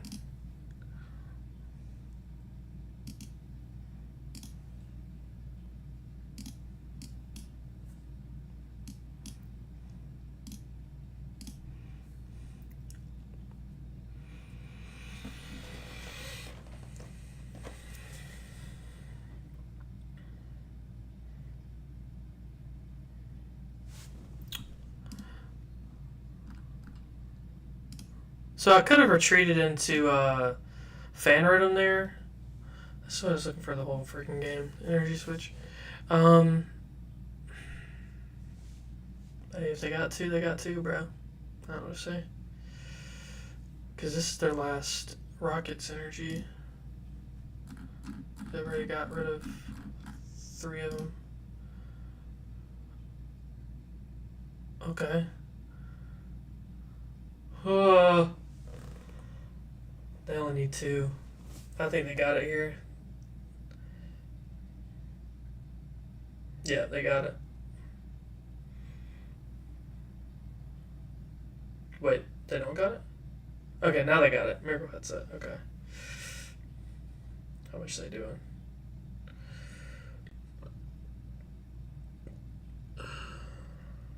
$360. Jesus. They had it the whole time. 6 of them. Off the top.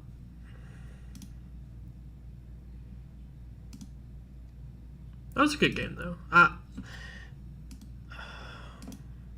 Taking the knockout on the 2 that had the energy in the early game, I felt was a good and a bad play at the same time. Like, getting rid of 2 of their energies and 2 of their Honchkrows early, or the Murkrows early, was very strong, but I don't know. There's a lot. There's a lot to be desired there in the game.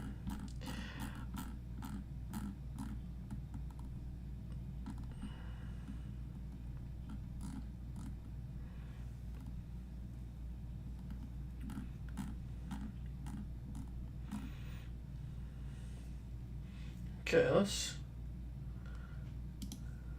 check out something real quick.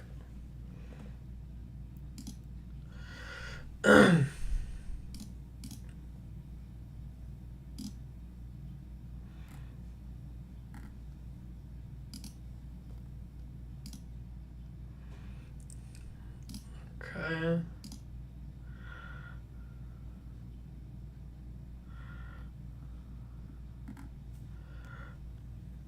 All these lists seem like relatively mid lists. Oh, this is Mew. Okay.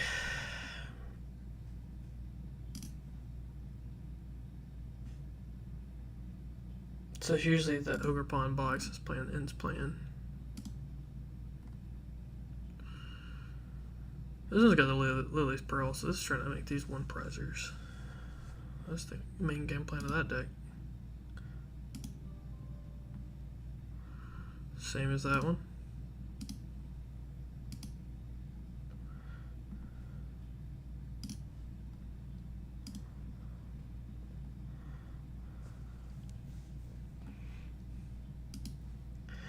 I saw one the other day that had an ends playing in it. Where it is. This is the one that I think they were playing. So they had a Hero's Cape instead.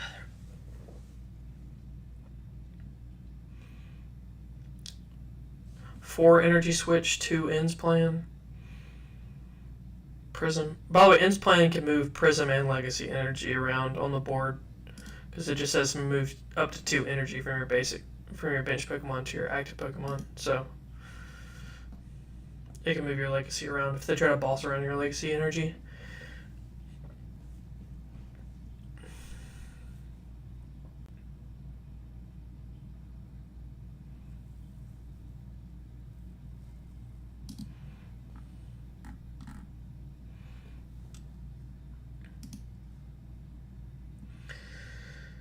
Okay, what's another deck that I was thinking about looking into? I think it was this Piper Lapine list.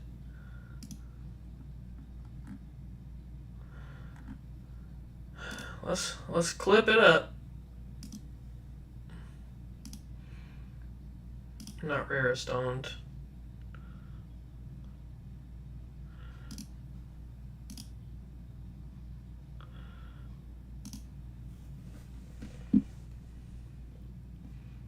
Must only get 10 cards you own. Okay.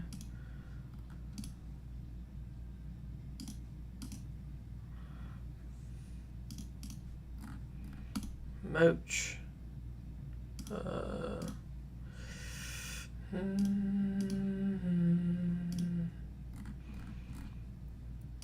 Okay.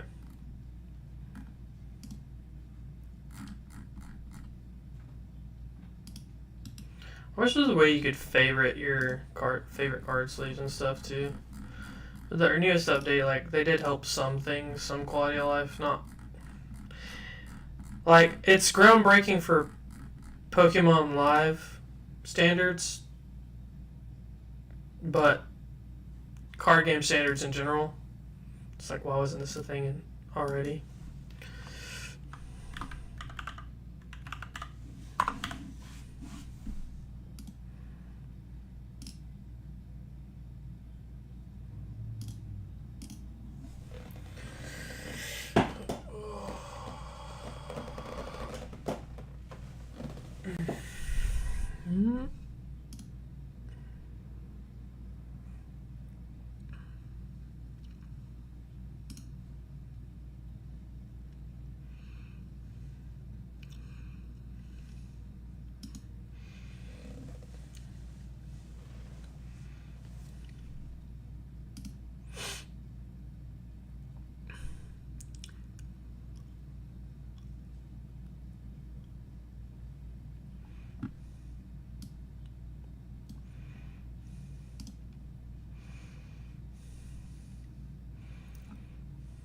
Alakazam. So the Darumaka is going to be important.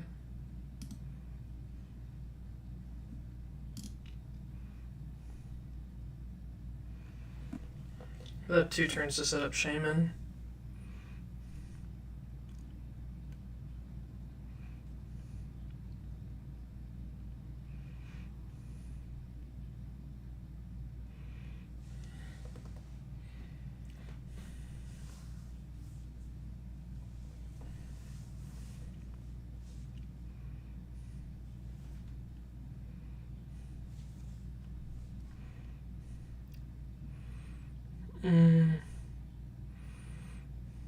It's easy 2 prizes, but we have to do this. Attach. We have the Zerosix, so that's pretty good against this matchup.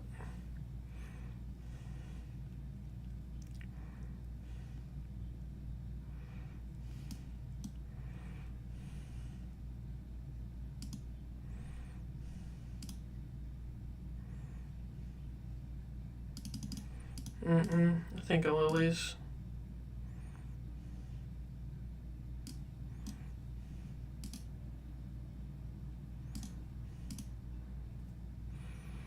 Ultra Ball for Zorua. I don't know the Baneri. The Baneri is prized. Pretty sure one Zoroark's prized as well.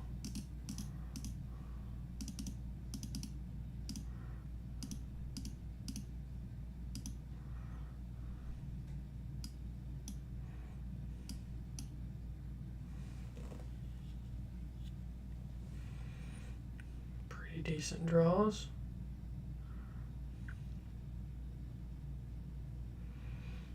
I think I'm gonna hit my hand, so I shouldn't just overcommit a board or anything. But I could hit this for 40. Which can come up for the snipe if they go. No, it doesn't come up for the snipe because we'll do it anyways. Munkidori. Munkidori can make it the snipe important.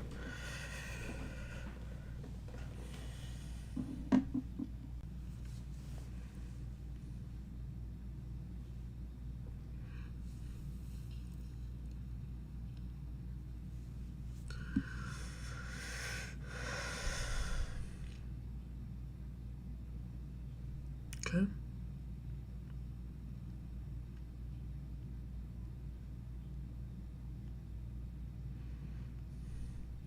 There's the Shaman. Okay.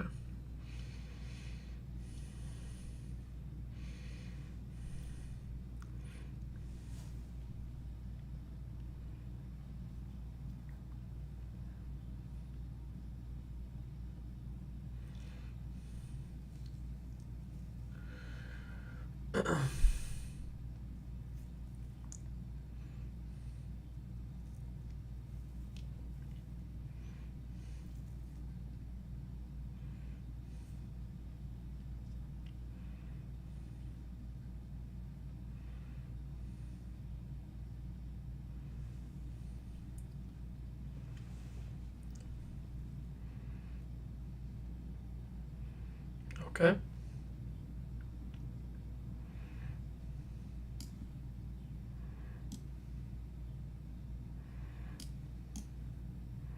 Punching me for that 10 makes it like a Munkidori damage over and kill that. That's kind of what I want to do here.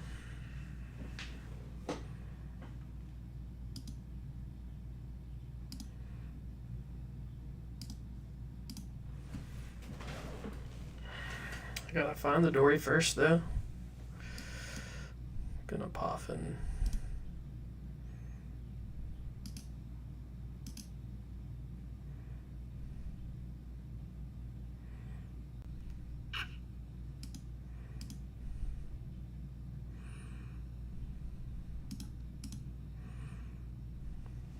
Okay.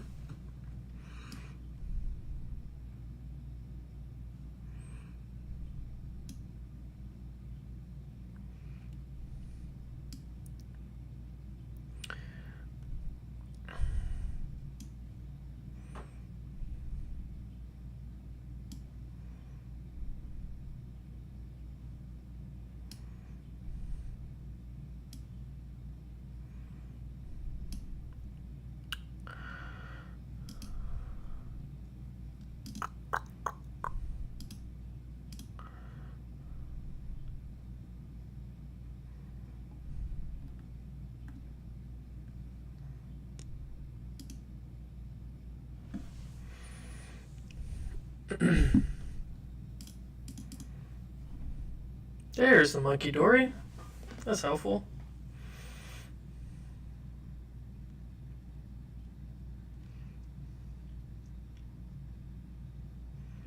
Bit too late.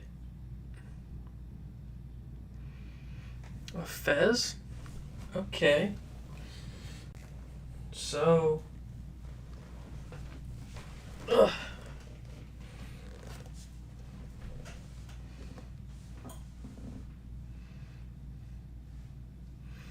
They're trying to rare candy into the Alakazam in the active.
I don't know the line to win. Teleportation attack again. They didn't get a rare candy. They put Shaman in the active. Bro, what? There ain't no way. What? Okay, I gotta trade away the energy here because I want one in there for ends PP up.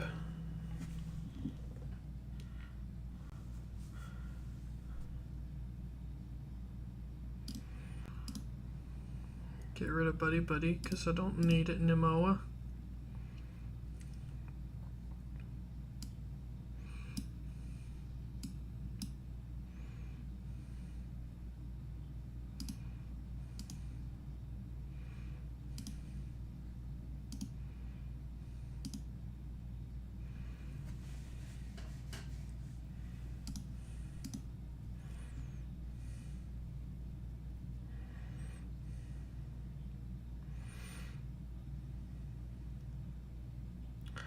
I mean, in all honesty here, I'm in a good spot. I'm in a good spot if I 0-6 them and then kill the Shaman, right? Because then they're looking for, like, Night Stretcher for the Shaman. They're looking for the Dunsparce. They got the Fez draw, though. They're probably going to keep Alakazam to Dunsparce in their hand, though. Yeah, I should probably wait till they take a knockout. So I'll put Mochi here.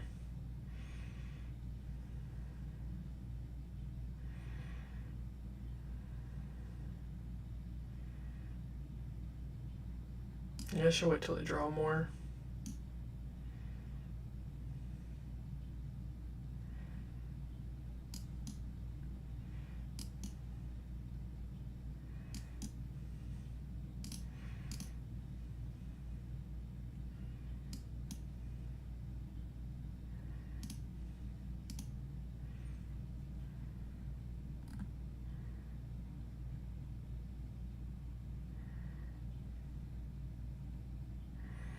Does this force you to discard?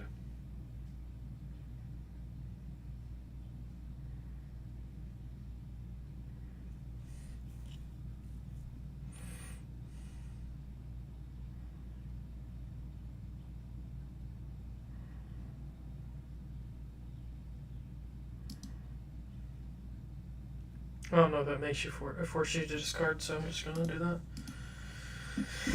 that. And now I have a pretty decent little line here. Because Fez, 2 prizes, Alakazam, 1 prize. Or I could snipe. If that comes up.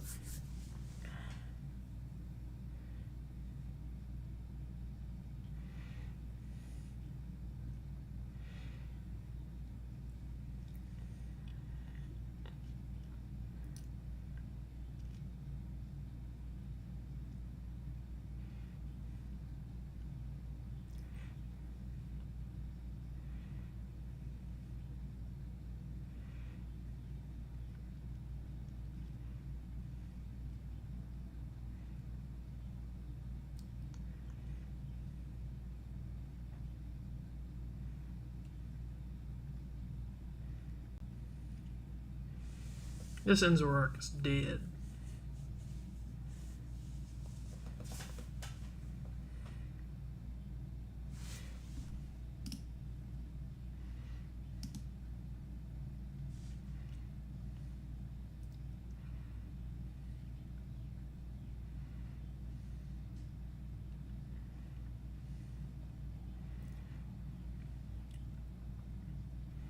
Okay.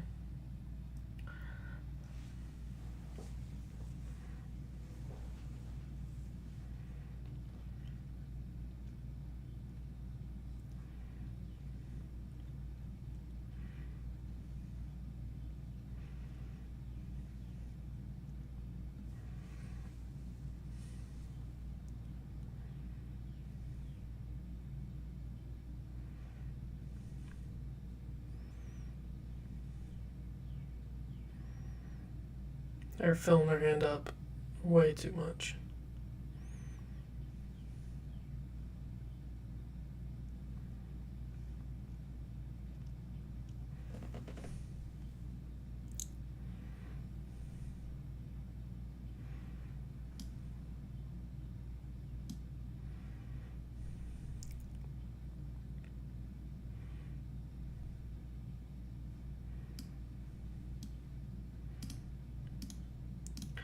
Trip all those away.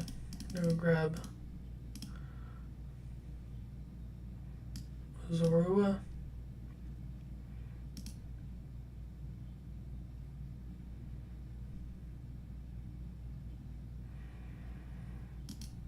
Trade away the Zoroark. Okay. So with this hand I have to go Lilies. Okay. Castle.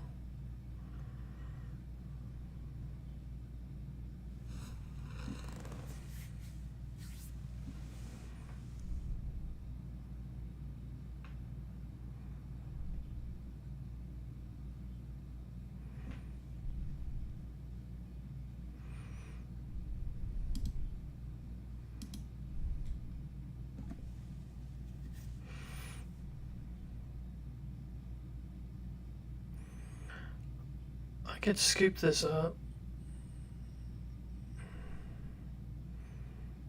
I don't think that's a bad play.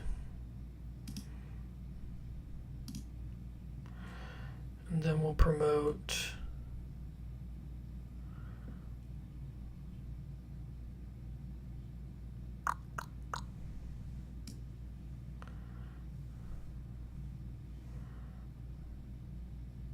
Darmanitan. Bench one of these, attach an energy, and then next turn I can probably draw enough.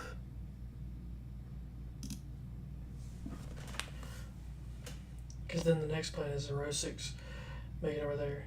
Not going to be able to take a good knockout.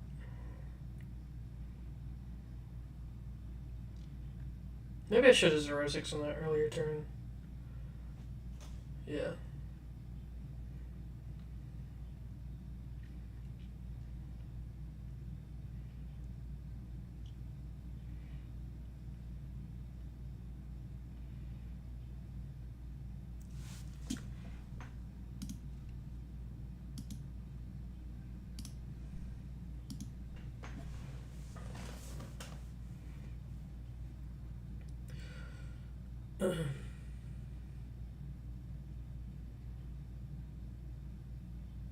What? They denied the draw to? They denied the draw to. Wow.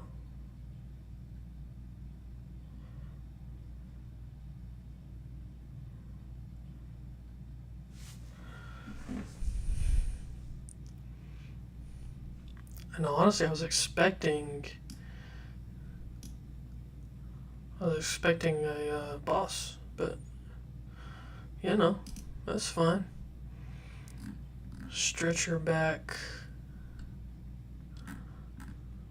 Well, we can figure that out here in a sec. Just do that. Do that. We'll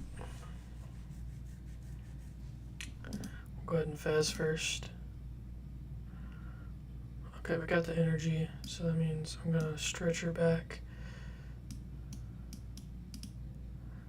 A Zoroark.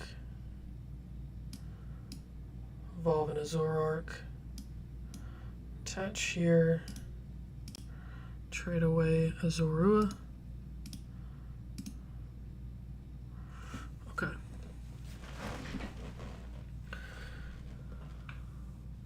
So next turn they're gonna have to draw 6, 9. They still need a lot for the knockout, but I'll have a pretty decent amount of draw at that point. All I'll be looking for is Ends playing energy, right? Yeah.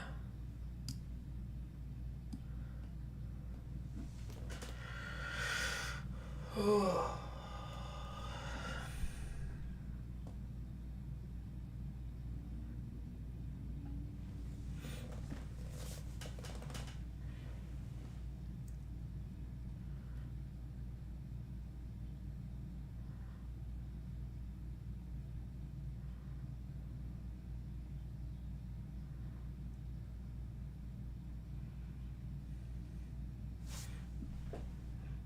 This is a close game. This is a close one.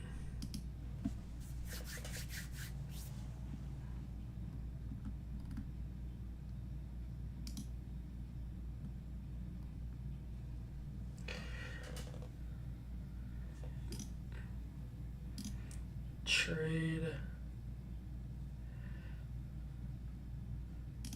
monkey away. Okay, so I got Stretcher for an energy. Zekrom in case they kill my Zekrom. And I've already done this trade. Okay. Night Joker.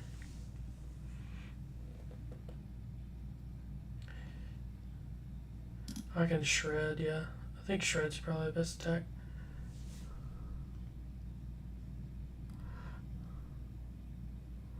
Yeah, Shred. Just in case they don't kill this the active, I can just immediately punch. I don't have to find anything else. Putting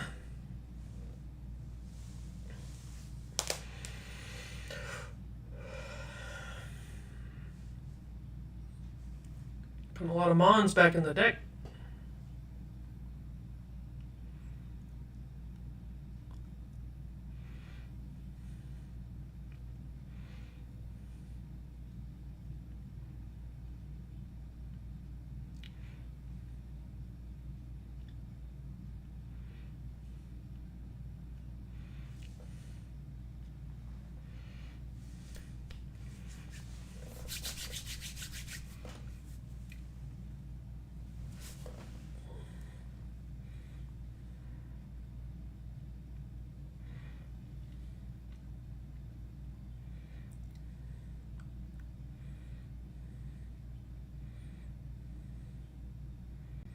Okay.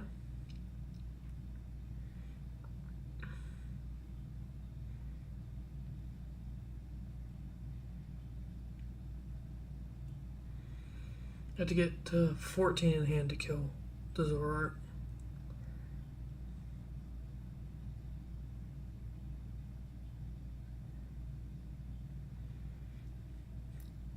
Currently at 9. This probably gets Alakazam, right? And then that's 3 more, putting them at 11.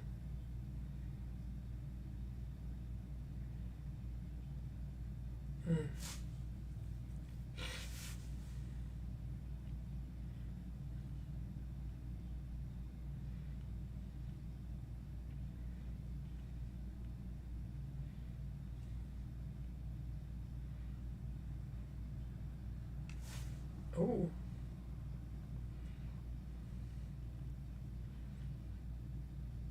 Alakazam draw 3, that's pretty cool. If you get it. Dawn. Okay.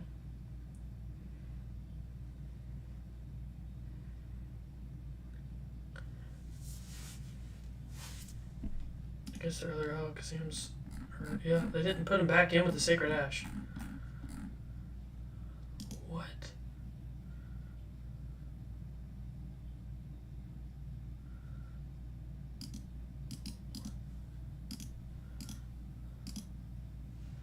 Wild. Give me that fast, brother.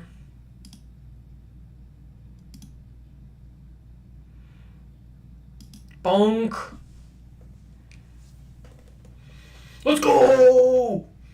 Let's go! And Zoroark, baby. Coming in absolutely clutch.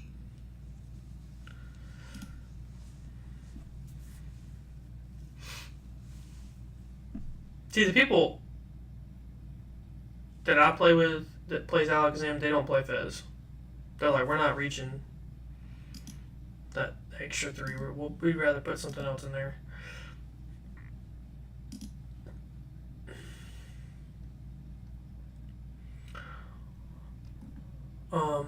But yeah, Zoroark. I mean, he's pretty fun. It's pretty fun. Oh, I wish I didn't have to bench that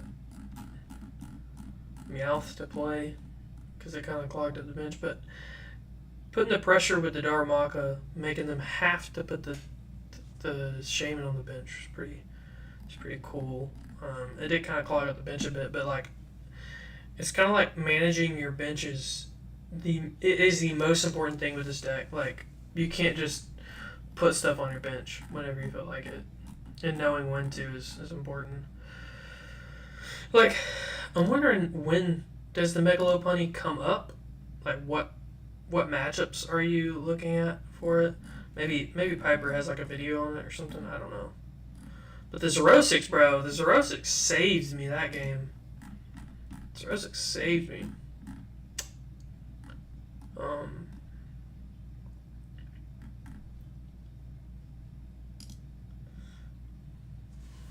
Chicken poult.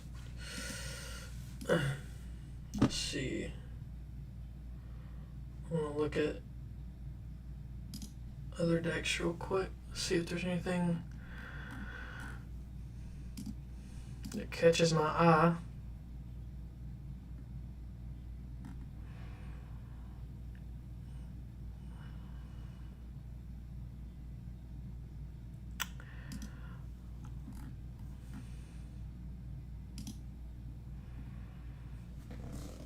Okay. What does this deck do? Assume you're Meowthing for all the cards you need.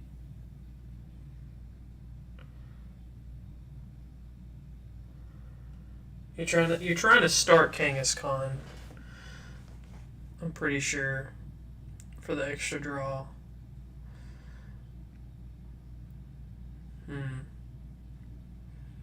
But like technically the same likelihood is starting Meowth as well, which is not good. Which have a lot of starters, so.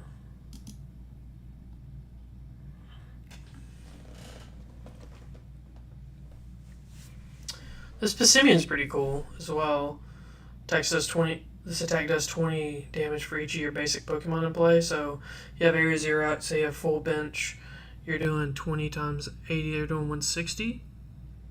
Which, on a fighting Pokemon, you can hit fighting weakness on Kangaskhan, which is killing it. You do fighting weakness on the Meowth, which is killing it. Fighting weakness on the Fez, which is killing it. Petrarunt, fighting weakness, killing it. So it's pretty decent counter attacker, you know, with just a Crispin and it's attacking. So it's not absolutely bonkers. But the only ball search in this deck is Ultra Ball. You have to Serrano for everything else you need, and then attach Pass. Like, attach Energy Switch, then you're able to attack, I guess is the game plan. Maybe I should play this. I'm going to play this. I'm going to play this real quick. I'm going to get one game of this real quick. And then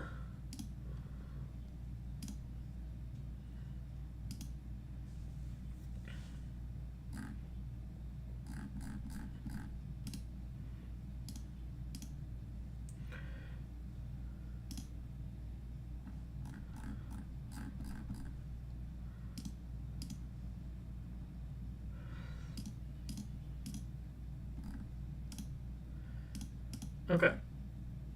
Um,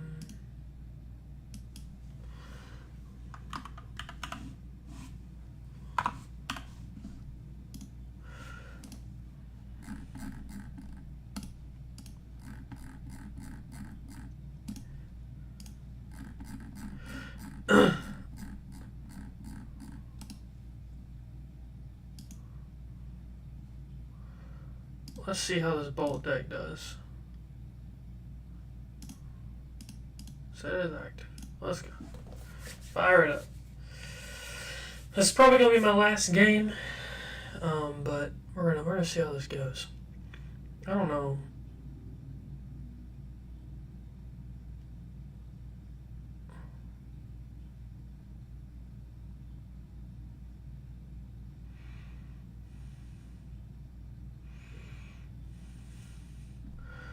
Would I like to go first?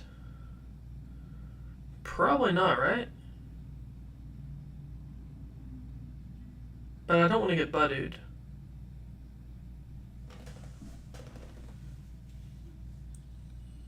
But does Budu really matter that much?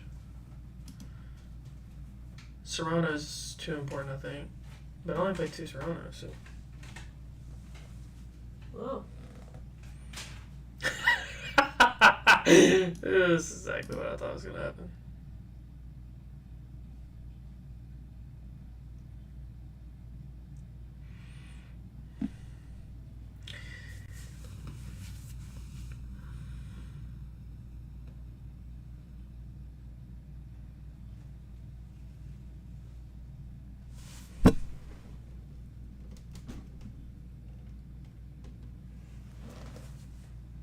Come on.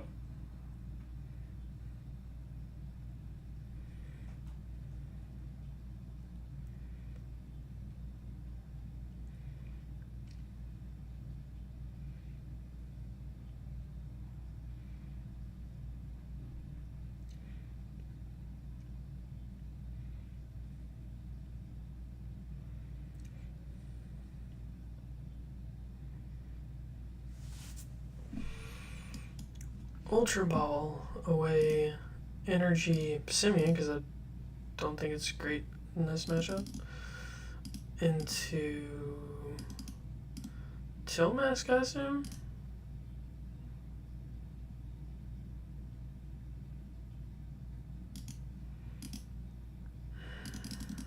I could start running errands.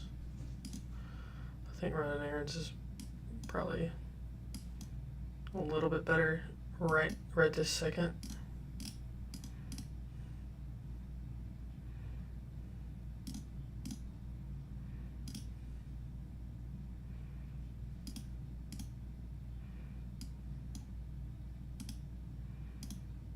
Run errands. Okay. We'll attach. Pass. Is this riveting gameplay? Because this doesn't seem like riveting gameplay. Like...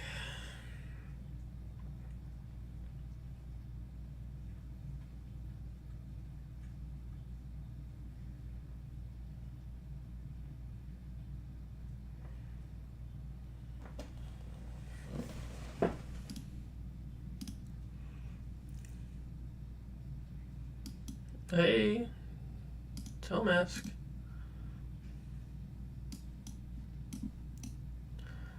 Let's see, Crispin. Okay.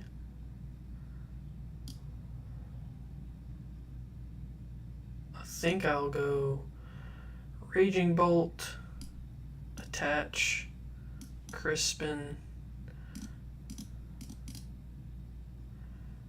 Put this in my hand. Ramp that one. What the heck? Rapid fire combo. I guess.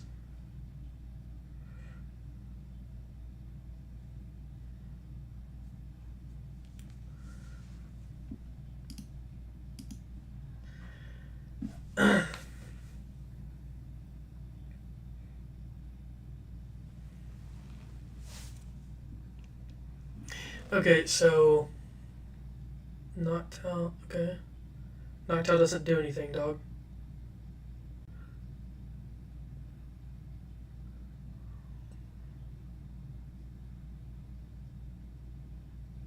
That's rough.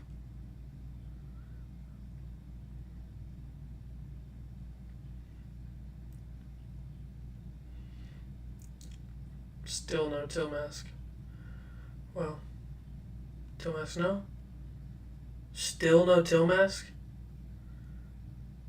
Bro, Fez for 3, bro.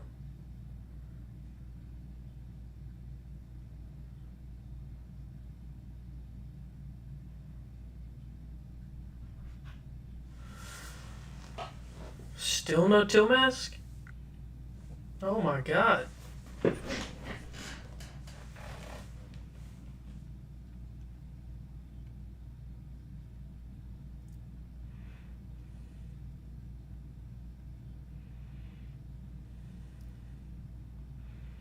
That's rough. That is rough.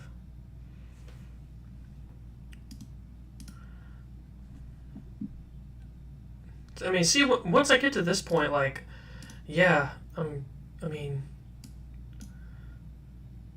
this is gonna be strong, you know?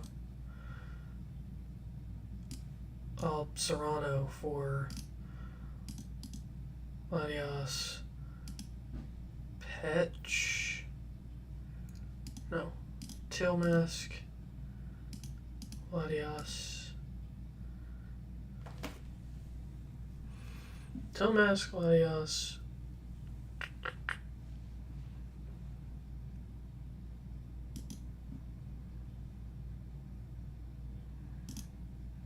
We'll go Petch.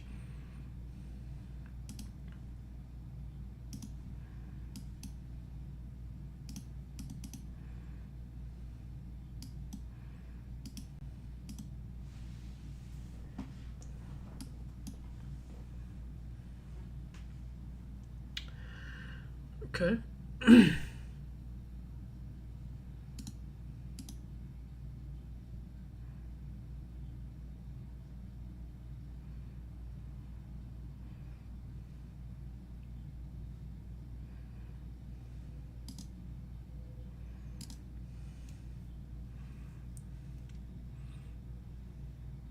What's up, Cutter? Holy crap! I did hit for 400 on that Noctowl. What's up, Dakota?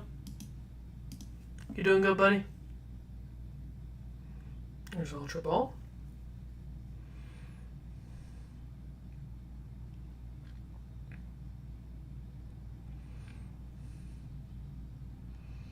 Bro, he's gotta find a Till Mask right here. There's no way. There's a Till Mask. If he don't find a Till Mask, it's Dawn. That's probably okay. I was about to say it better be those 3 cards.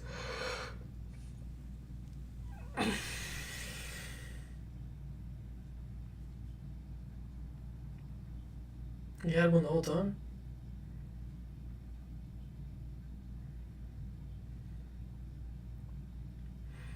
Okay, ramping some energy here.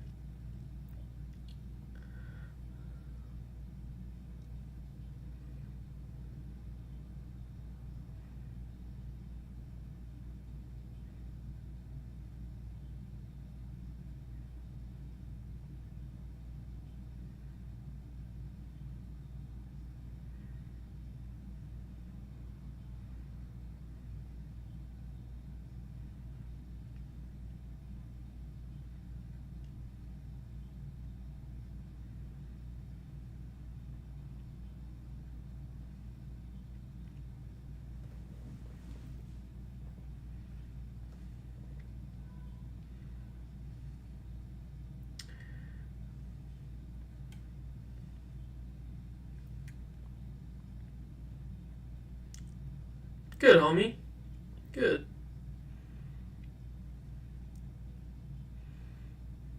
My day has consisted of playing Pokemon and relaxing. So.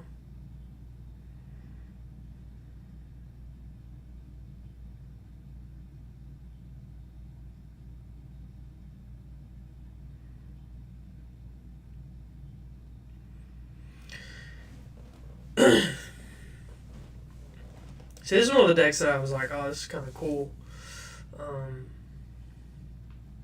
It's currently hit for 150, I think. Yeah, 150.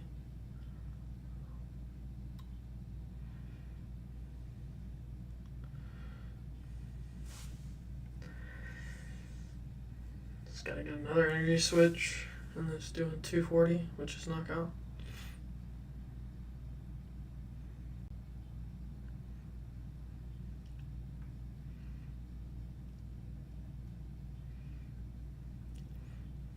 They're judging me. I know they already dawned this turn.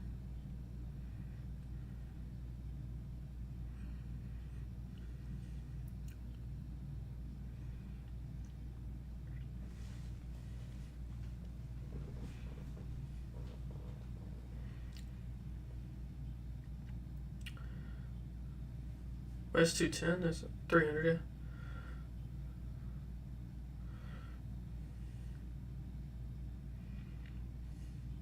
Oh, the energy on my Pokemon, too. I forget about that.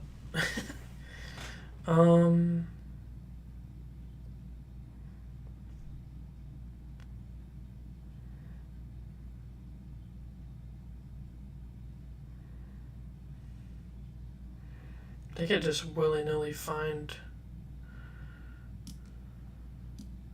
whatever Pokemon they need. Or whatever thing they need. $100.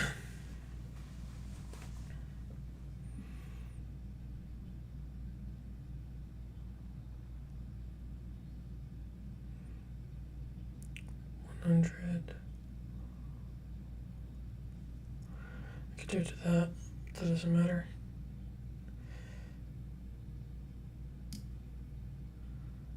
Else.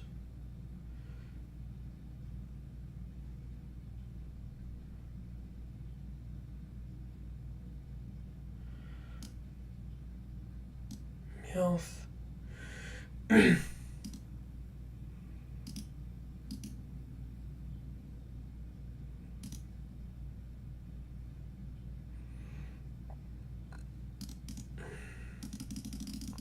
need a fighting energy.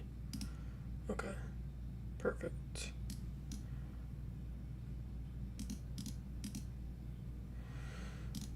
Into my hand, fighting on the Mon, on the board, Tail Dance.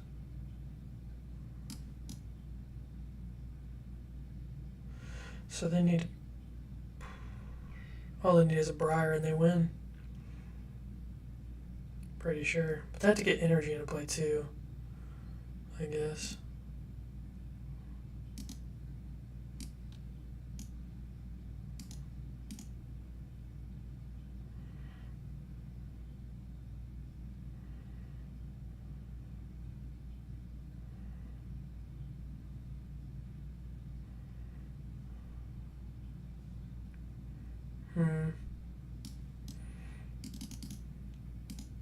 Roll those away.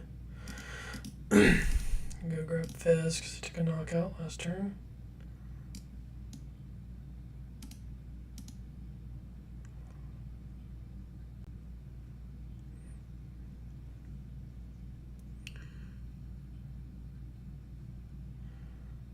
One, two.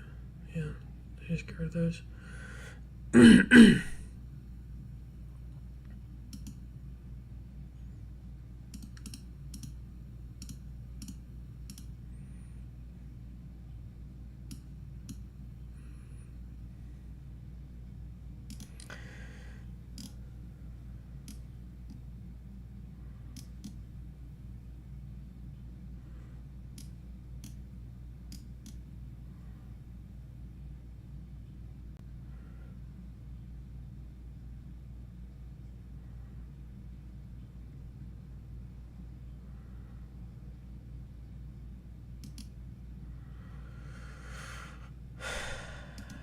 Harder to kill this though,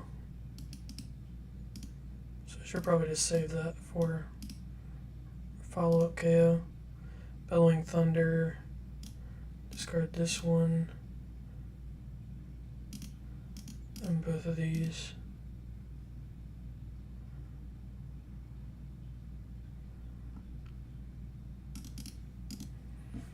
they're playing Briar, I mean, cooked. I should have prized that unfair stamp.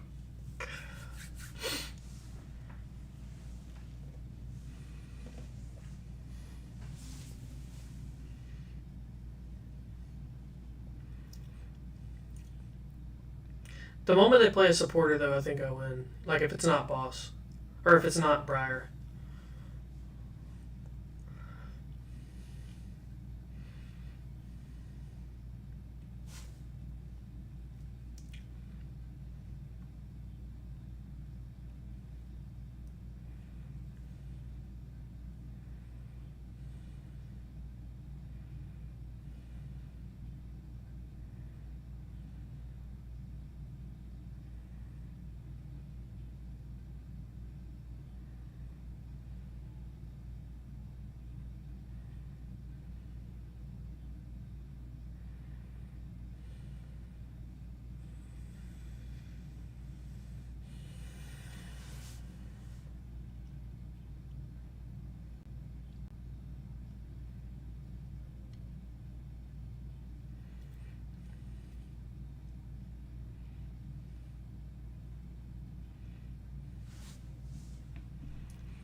You would have been able to take the.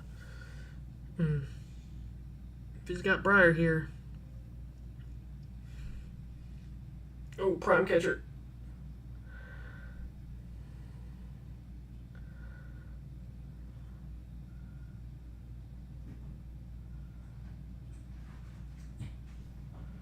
Okay.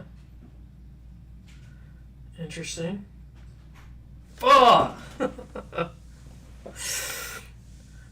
Okay. Good game, good game. Well, that will be it for the stream for sure, right there. Had a couple good games, you know. And, I mean, all in all, the format is what you make of it. You can have fun in whatever ways y'all have fun, you know what I mean? So, with that, let me pull up. Yeah. Limitless. I mean, if the format kind of gets to a point where Dragon Ball just is the end all be all, it's just gonna be a bad day in general, you know. And that was the case for last format too. Whenever Dragon Ball was really, really good, people consider the format boring.